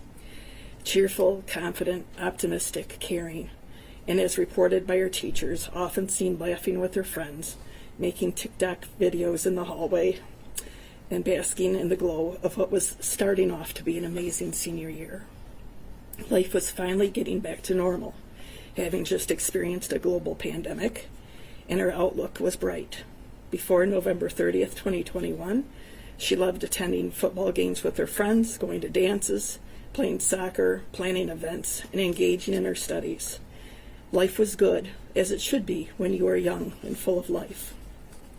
She was trusting of others, always ready to lend a helping hand, and was thrilled to be accepted into Miss Getz's mentoring class, for she truly cared about the well-being of everyone within the walls of Oxford High School. She wanted to make a difference for others. On the morning of November 30th, she joined Tate, Kylie, and the rest of the mentorship class to deliver their Bully Buster lessons at Oxford Middle School, serving as mentors and friends to these younger students. After the shooting, things have changed significantly for many of us, my daughter included. She still has trouble falling asleep and quite often awakens several times throughout the night. Loud sounds, sirens, and sudden movements cause an uncontrollable reaction in her. She involuntarily begins to shake. She drops to the ground, covering her head, and begins to cry. Like many, many of her friends and members of our community, she has been traumatized. She has been formally diagnosed with PTSD, anxiety, and depression by her medical doctors. It is important for me to note, however, that despite it all, she is making her way through and out, taking small steps forward, healing each and every day. The light is once again beginning to fill the dark spaces. This is happening, of course, because of her tremendous strength, the support she receives from her family and friends, but primarily it is through a lot of hard work she continues to do weekly with her therapist. Her father and I are tremendously proud of her. She is currently a pre-med major at Michigan State University, and despite everything she has endured and watched her friends endure, her faith in humanity is slowly returning. She is determined not to let the evil acts that she witnessed take anything more away from her.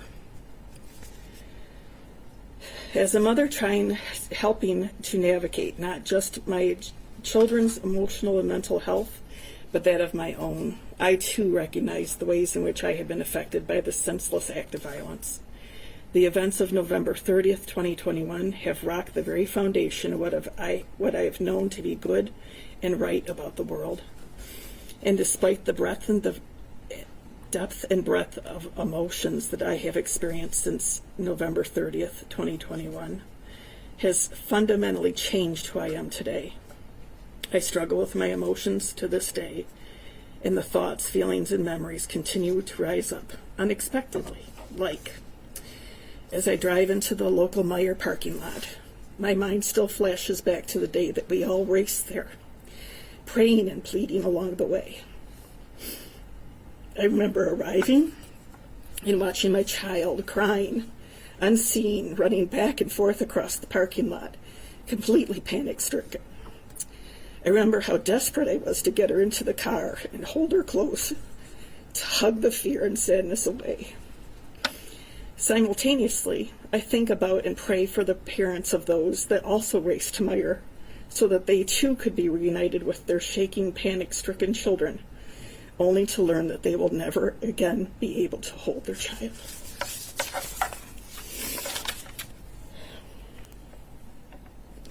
These emotions are triggered by memories.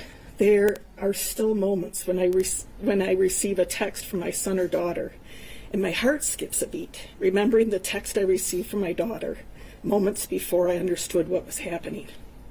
I love you, Mom. A gun is in school. And later that day, when I had a number of children sitting in my TV room, shaking, crying, in a state of shock, one with his classmates' blood still on his shirt, watching the news reports, the increasingly disturbing tragedy unfolding before our eyes in my beloved town in real time. The looks on their faces as they realized which of their friends were wounded and were killed, how life as they knew it had changed forevermore. Memories of the yellow and blue ribbons, the Oxford Strong signs, the makeshift memorial at the high school, the prayer vigils, and the funerals. On November 30th, 2021, 4 beautiful people were taken from this earth and 7 others wounded through a senseless act of evil. I believe that the Oxford High School shooter should remain in jail for the remainder of his life and be sentenced to life without the chance of parole. The shooter, who craves notoriety, is not deserving to have his name included in my thoughts, and so I'm intentionally omitting his name from this written statement. I do, however, wish that his parents would have provided him with the love and care that he deserved and was begging for seemingly all his life. I will never mention the shooter's name ever again. Instead, I choose to take this opportunity to remember and honor our victims. Multi-talented Justin for his heroism, his wit, and wisdom. Madison for her ability to make the world more beautiful, not only by her presence, but by the amazing works of art that she created. Tate, our forever captain, Oxford's superhero. Through his legacy of leadership, our community's youth will emulate and strive to embody Tate's traits through their involvement in the incredible 42-strong Tate Muir Foundation. And Hannah, our beautiful flower, whose memory will be honored in many ways, especially through a garden that is currently being constructed in her honor. We will all care for Hannah's garden. We will visit and remember and bask in both its beauty and her memory. Their legacies, their beauty, their love of life, and the gifts they bestowed to others. We will remember you, Tate Muir, Hannah St. Juliana, Madison Baldwin, and Justin Schilling, forevermore. Love wins. Thank you for your statements this afternoon,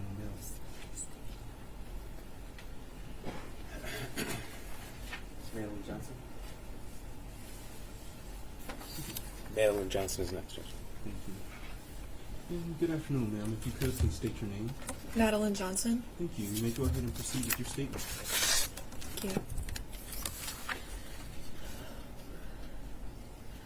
My name is Madeline Johnson, and I'm here today to speak on behalf of myself, my family, and my best friend, Madison Baldwin. I was a senior at Oxford High School when the shooting happened, and I would like to start this off by sharing the shirt I'm wearing. Madison used to draw me doodles on gum wrappers, and I keep them.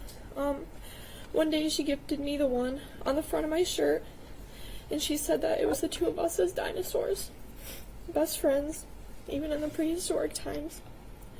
This is one of the only things I have left to remember her by.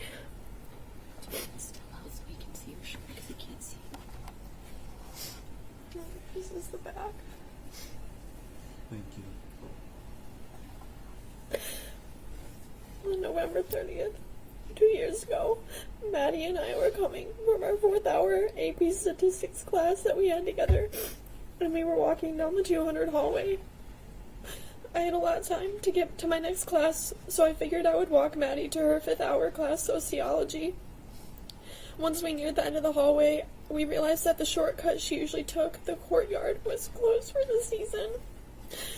I've since heard that the courtyards were not closed that day, but we both seemed to think that they were.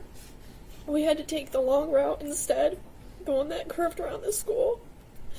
Little did we know we were walking straight towards a gunman.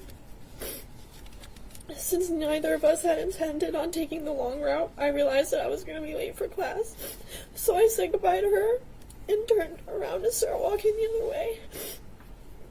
I didn't think that goodbye was going to be permanent. I thought it was goodbye for an hour, and I'll see you next class.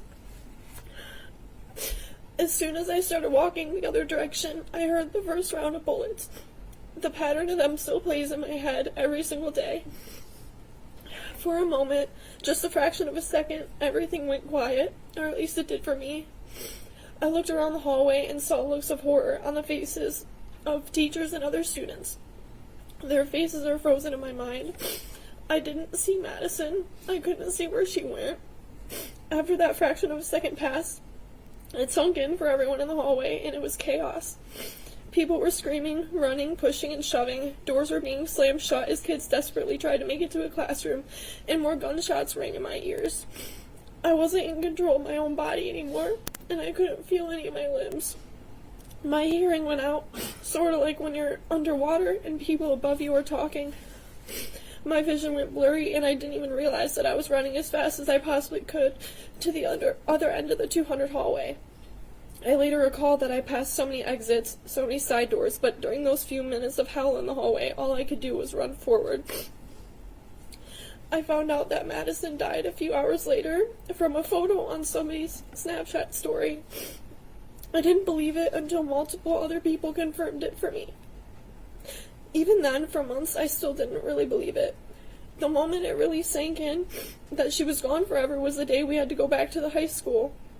I sat in my ceramics class, our favorite class, and I watched as students poured through the door, and I waited for her to come sit at her seat right next to me, and I waited and waited, and I finally realized that she was never coming. For a long time, I blamed myself. I should have continued to walk her to class because then maybe things would be different. I blamed those stupid courtyard doors for being locked on us, because if we'd taken the shortcut, she would still be here. But now I realize where the blame truly lies, and it lies with that monster sitting over there who can't even look at me. My life has been nothing short of a complete and total mess for the past 2 years. I can't trust anybody anymore. I don't make friends. I can barely keep my current friends because I can't let anyone get close to me anymore. I can hardly attend my college classes. I can't go into rooms that only have one door. I can barely go to concerts, malls, and other crowded places. I can't fall asleep without waking up in a panic from nightmares, and the only place I truly feel safe is my bedroom. I used to be a nicer person. I used to be fearless. I used to be a good friend, but I can't be any of those things anymore because the only thing that is ever on my mind are those gunshots playing over and over again on a loop. I don't enjoy things anymore, but all these combined are not even nearly as painful as it is to live without my best friend. I want the person who did this to know that Madison would have been your friend. I want you to know that she would have treated you with nothing but kindness had you not killed her. I'm not sure how much emotion you're capable of feeling, but I hope you regret it. And I hope it eats away at you. And I hope you feel even a fraction of the loneliness that I felt over these last 2 years. But I can't leave this courtroom today thinking that you won, and I can't let you think that either. You turned your pain into hatred, and I turned mine into love. That right there is one of the many differences between you and I. You are never going to know what it's like to have a friend who would do anything for you, and you'll never know what it's like to be happy. You took 4 lives. You took Madison's life, but you didn't, and you never will take away who she was. She knew joy. She knew love. She knew laughter, happiness, and friendship. She had such a rich life, and she truly lived it. You are never going to know what it's like to be loved, and that is why I win. Because of what you did, you are alone. You are completely and totally alone for the rest of your life. There are no punishments in this world that could ever make up for what he took from us. Not even 1,000,000 life sentences could begin to serve justice, but you have the power to sentence one. One life sentence without the possibility of parole. If that is the best closure we are ever going to get, then that is the only viable option. Any lesser sentence or any possibility of parole would be a slap in the face to everyone who is here today. Giving a mass murderer a second chance at life after he took 4 lives, injured 7 people, and traumatized students like myself is unthinkable. Thank you, and please take this into consideration. Thank you for being here, and I'm very sorry about the loss of your friend, but thank you for your strength and courage in speaking this afternoon. Thank you. Thank you. Judge, we have a minor next as well. Thank you.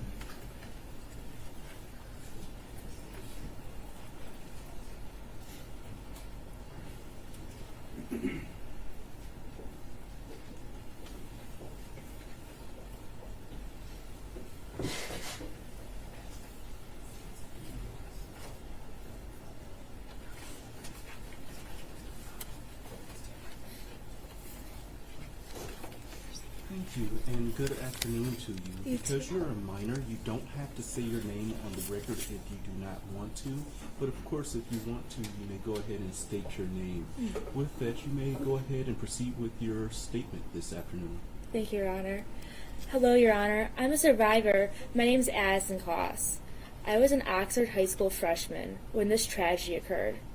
Before this happened on November 30th, I was living my childhood out doing what I loved and being oblivious to the world around me and all its bad things. Before this day, I've never seen or heard a gun in person or violence around me. My life was basically perfect, but all of that went away fast. A week before Thanksgiving, there was a threat of a shooting. It was false, but I seen the defendant in the hallway, and I had a bad feeling about him, that he was dangerous. The week we got back from Thanksgiving break, the next thing I knew, I was in my biology class nervous for our test. I was going to use the bathroom before the test, but thank God I got caught up talking with my friends. All of a suddenly, in the middle of our conversation, I heard 3 bangs. At the first, I thought it was a fight. On the fourth one, I recognized it was gunshots, and about 4 more followed.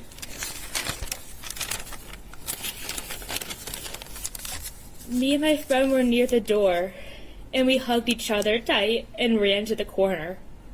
When we reached the corner, we kneeled down, hugging each other for dear life. It felt like slow motion. While our teacher was closing the door, I was thinking he was going to get into the room. Once the door was closed, I heard a few more shots. I noticed my phone was still on my desk across the room, and all I wanted was contact with my mom. That made me feel hopeless. It got me thinking I'm never going to see my family or parents again. That made my heart sink. My life was flashing before my eyes. I started crying. I wanted my mom. Luckily, my friend had her phone, and I was able to tell my mom I loved her. An hour of horror went by. Me and my classmates were crying and worried for our lives and our friends' lives. We were trying to figure out if our friends were okay. Finally, a police officer came in to rescue us. At that moment, I thought this all was a bad dream. When we finally came outside, the cool breeze hit my face, following the officer out to get searched. After I was searched, I called my grandma because my parents were at work, and I thought they would not be able to come pick me up for some reason. When I heard my grandma's voice, I broke down crying because I thought I would never hear her voice again. She reassured me. Then we got on the bus to Meyer to reunite with our family. On the bus, my other grandma called me and told me my mom was on her way to Meyer, and she was offering her support. At Meyer, I was finally able to be back in my mom's warm arms, as we hugged more tightly than ever before. We finally arrived home, and my dad greeted me with the biggest hug he has ever given me. He usually is an unemotional person. The rest of the night was filled with grief.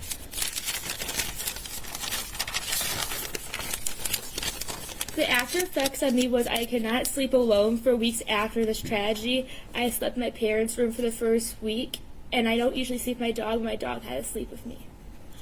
I also now always tell my family and my friends and my loved one multiple times a day I love them because I'm scared of losing them. I also still get nervous in crowded spaces because I'm scared I would not be able to escape. But all I am sensitive to is loud noises because it reminds me of that day. There has also been many more effects on me, but this has also impacted my family and my peers. My mom sometimes still cries when she is talking about that day because she was traumatized. She didn't know if I was okay or make it out alive. And my 7-year-old cousin asked me after if it would happen to her too, and it really broke my heart because a child should not have to worry about that because she's just a little kid and no one should ever have to worry about that. This also impacted the parents who lost their babies that were dear to their heart, and my heart just breaks for them. These kids who lost their lives are the most incredible human beings to ever walk this earth. They all had impacts on their community members. Hannah, Tate, Madison, and Justin were kind beyond words, positive, and most importantly, cared for their peers in our community. There are some more meaningful traits about them that I admire. Also, the other 7 who survived are also in possession of the same traits and are strong beyond words. So, Your Honor, I am asking you to give this defendant, or should I say monster, life in prison without the possibility of parole in a maximum security prison, because this monster should never be free again and suffer because he took the life of Hannah, Tate, Justin, and Madison, and injured 7 others and also impacted another 2,000 people, traumatizing them all for life. Why should he walk free while we're suffering the trauma he put on us? Thank you, Your Honor. Thank you. Thank you for your statements this afternoon. Another minor, Judge. Thank you. And with that, we'll keep the recording down.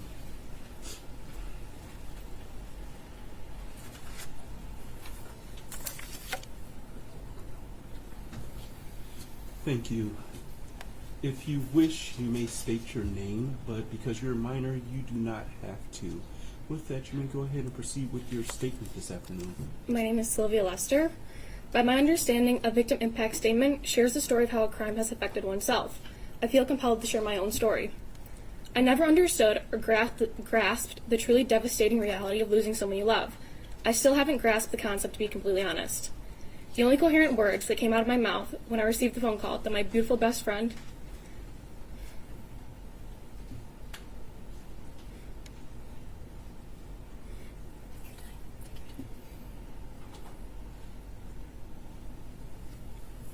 "14-year-old Hannah St. Juliana had been shot to death" were, "Oh my God." I thought her sister was lying to me on the phone, for there was no way that my Hannah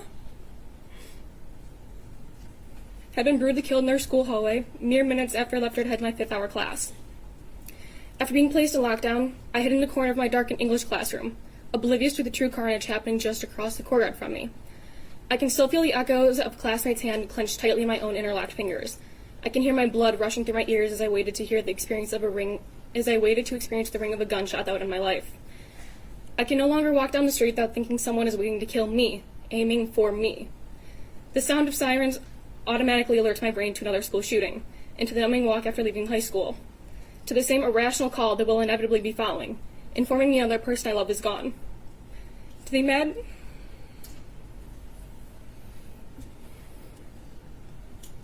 the imagined portrayal of Hannah bleeding out on the floor of our history hallway. This image will forever be stamped on the forefront of my mind. There are people that I now truly hate in this world. These types of people, in some way, take something from another. In a manner of speaking, they are thieves. Though, ironically, most thieves could return what they took if only they had the fortitude to do it. This thief, you, a murderer, can't give me back what you stole.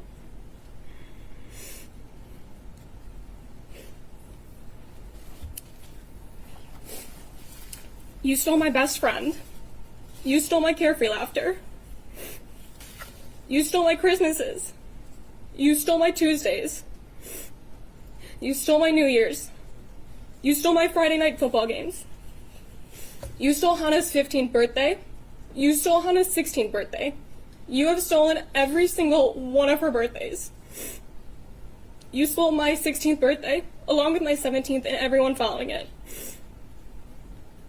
You stole my ability to live life without the crushing fear of being killed at any given moment. You stole my love of school. You stole the love I had for the naivety in people. You stole my trust in the innocuous people on the sidewalk. You stole the comfort of my room by leaving me petrified of the dark and the horrors that may be waiting in it, that may be lurking in it, waiting for me to let down my guard once again. You stole my dreams and turned them into recurring nightmares where my best friend bleeds out on the floor of our school. You made me into someone that I never would have recognized at 15. You took the girl that I was, tore her to shreds, and left her to find a way to suffer through every single day without the presence and loving friendship of Hannah St. Juliana. It was asked in the Miller hearing if it was traumatizing to lose your best friend. You don't need an expert to tell you, you need only ask me. As was most likely predicted, the answer to that question is a resounding yes. Traumatized me because I thought Hannah would forever change her jewelry. Because I never thought I would have to be the one who would speak at a funeral, right after turning the young age of 15. I never thought I would look at my best friend's emotionless 14-year-old face in a casket. I never thought there would be a bed of flowers cushioning Hannah's lifeless body as a freshman in high school. I never thought there would be the sound of bagpipes leading her enclosed body out of a church. I never thought there would be a week when Hannah didn't have a new nail color. The reasons are endless to why it's traumatizing to lose a best friend. I thought we were allowed to be innocent as children. I never could have fathomed I would blame myself for the death of my best friend. I never could have imagined a day where I would have to blame myself to try and give a reason as to why she died, to why you decided to take her life. I never could have conceived the idea that at 15 I would feel as if my best friend's blood was on my hands, all due to the reality that I left her in the hallway because I didn't want to be late to class. I've convinced myself that if only we would have gone to the bathroom, Hannah's life would have been spared and my happiness would be intact. We didn't get to be children for very long, for these aren't the thoughts any innocent child should mull over. The day Hannah was killed, you left the shell of 15-year-old me, crying and shattered on a hardwood floor in the fetal position, encased in my own arms, with tear tracks that will forever be tattooed on my face as well as my heart. To this day, I'm convinced I'm still lying on that hardwood floor, rejecting the actuality that I live while Hannah doesn't. You left Hannah St. Juliana, my best friend, my person, lying dead on the floor in a pool of her own blood. On November 30th, you terrorized 1,800 students and teachers. You shot 6 defenseless students and 1 teacher. And ultimately, you killed Madison Baldwin, Justin Schilling, Tate Meir, and Hannah St. Juliana. You should never, ever get the opportunity to steal from anyone else ever again in your entire life. You shouldn't have stolen from me. I shouldn't have to remember Hannah for longer than I knew her. Hannah's last words to me, in the middle of the school hallway, arms linked, held tilted together, were, "I'll call you later." I never got a call. Thank you. Thank you for being here and for your statements this afternoon. I'm very sorry for your loss of your friend. Thank you for your statements. Thank you, sir. Jason? Yes. Council approach before the next individual approaches the podium.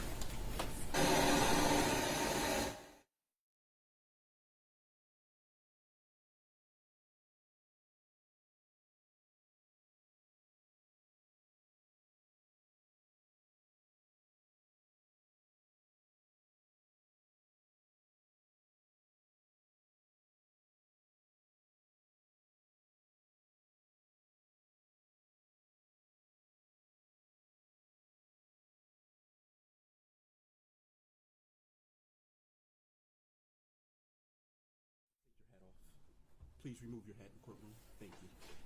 Thank you. With that, people, it's the next individual minor.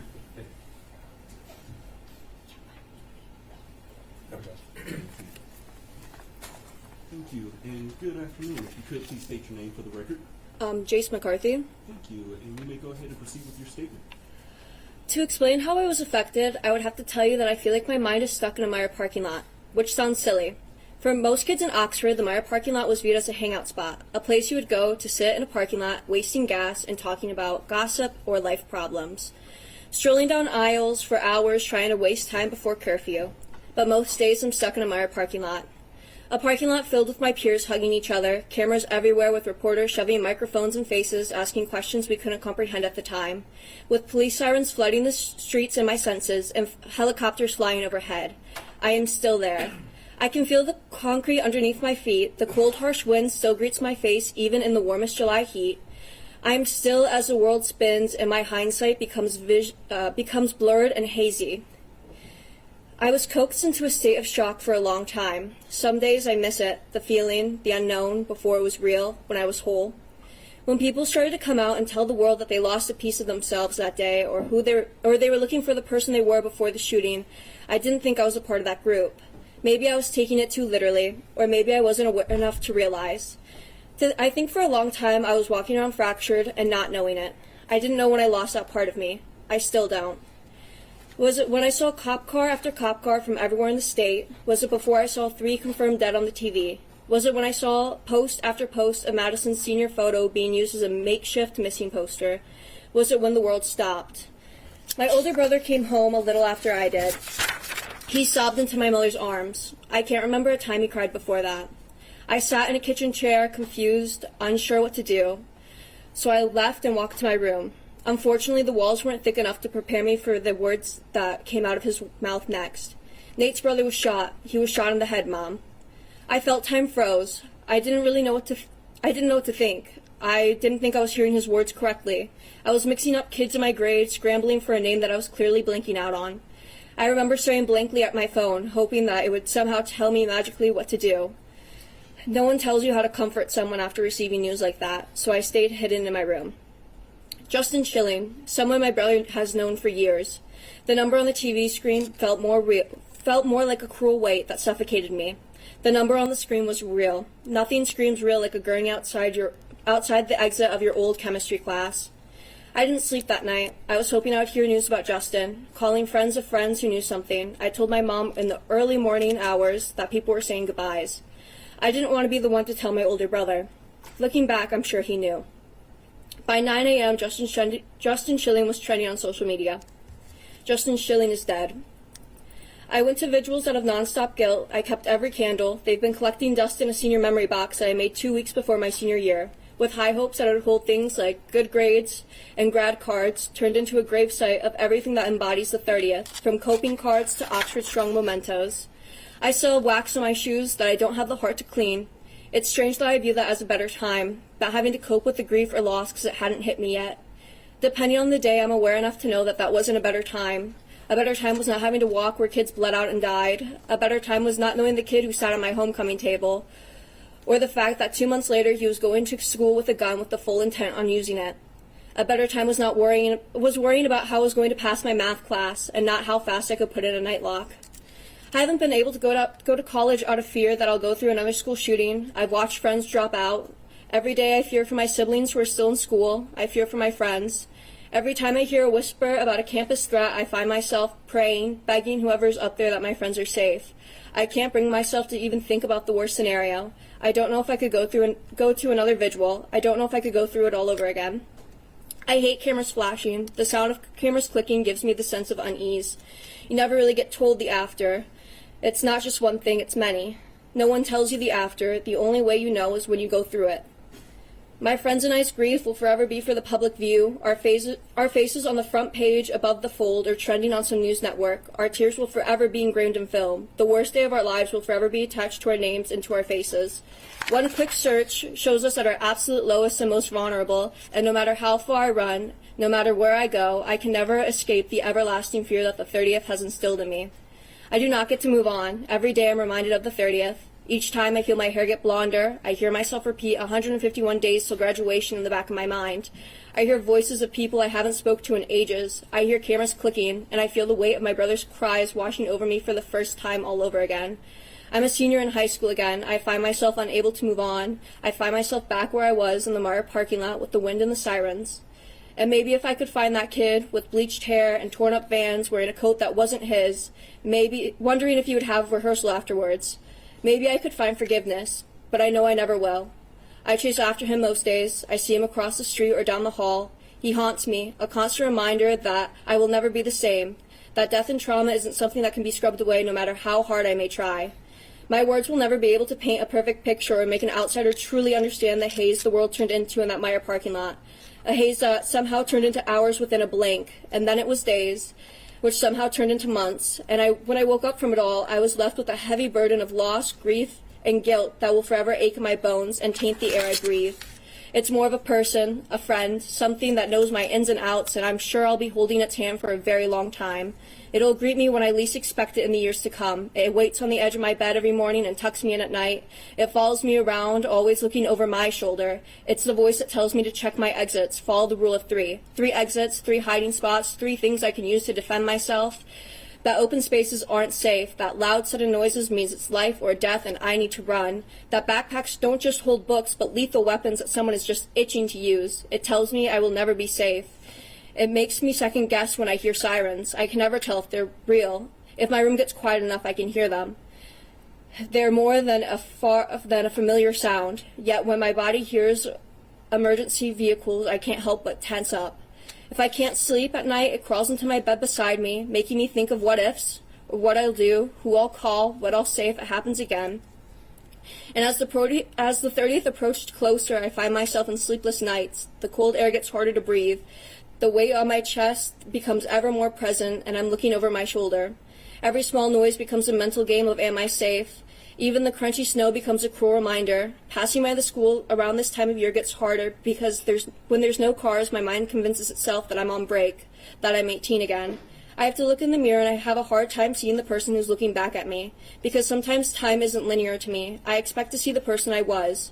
I have a hard time to remind myself that I haven't been 18 for a minute, that I'm not playing Nancy Drew over Deerhead conspiracies, and I'm not skipping my online class for the 80th time that semester, or I'm not going to walk into 5th hour and listen to the girl next to me talk about her teacher. That I am 20, that the world moves on, and I just didn't know it would move on without me. That it's mostly in my mind or in my head. Time is a very strange thing. Some days the 30th doesn't feel real. It feels like it was decades ago, and others I'm right back in it. I don't know why pain and trauma are like this. I don't know why it tends to rush me or corners me. I don't know why it acts like I have places to be. I ask myself a lot, why is the weight on my shoulders? Why is the guilt of surviving on my doorstep, and why is it pounding on my door? Often I wake up, and the first thing I do is pull myself together. I find myself trying to scream my way out of nightmares. It's become my go-to method of waking myself up. It gets my mind to the real world. People who have never gone through something like this will view this as closure, an ending, moving on. When something is over, I don't get to move on. That weight and guilt doesn't dissipate over me. This traumatic event has changed me indefinitely, and there's never going to be an undo button. I will never hear the chance of Sean talk about Justin in the present tense again. I will never hear friends talk about future plans with Hannah or Tate, only what-ifs and promises never seen through. We never get to wake up and move on with the loss. It lives with us and appears with us in least expected ways. And that is something the shooter will never have to endure. He will never have to go through what he made us go through on the 30th. And for as long as I have to carry on with the weight of his actions, I believe he should too. So maybe I'll forever be in that Meyer parking lot, the guilt and grief being more familiar than the back of my hand, and maybe I'll forever be chasing the idea of who I was that day. The looming fear of never getting better or healing will always dangle over my head, but just like the what-ifs and nightmares, I know for as long as I live, I will pray and I will hope that there is a shadow of incarceration and karma haunting him for the rest of his life.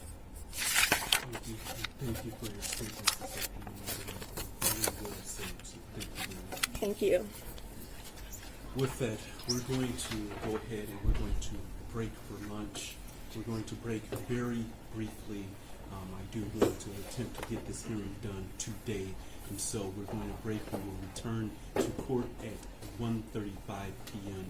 With that, to the individuals that are in the gallery, please be seated until the defendant has exited the courtroom. With that, deputies, you may take the defendant.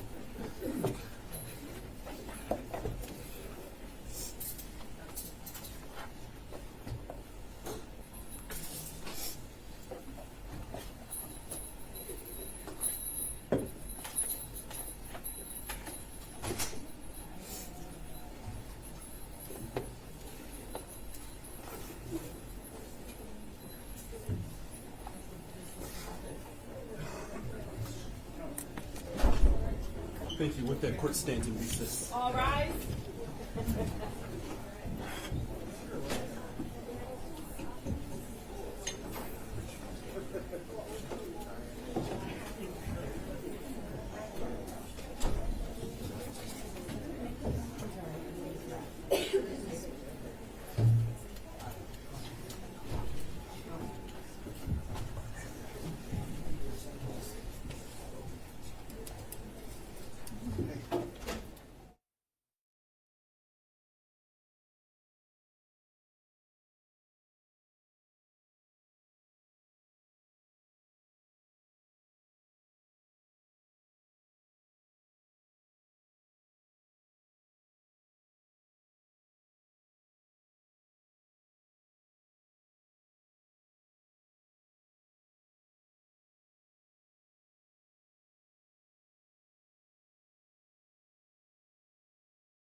Check, check, check.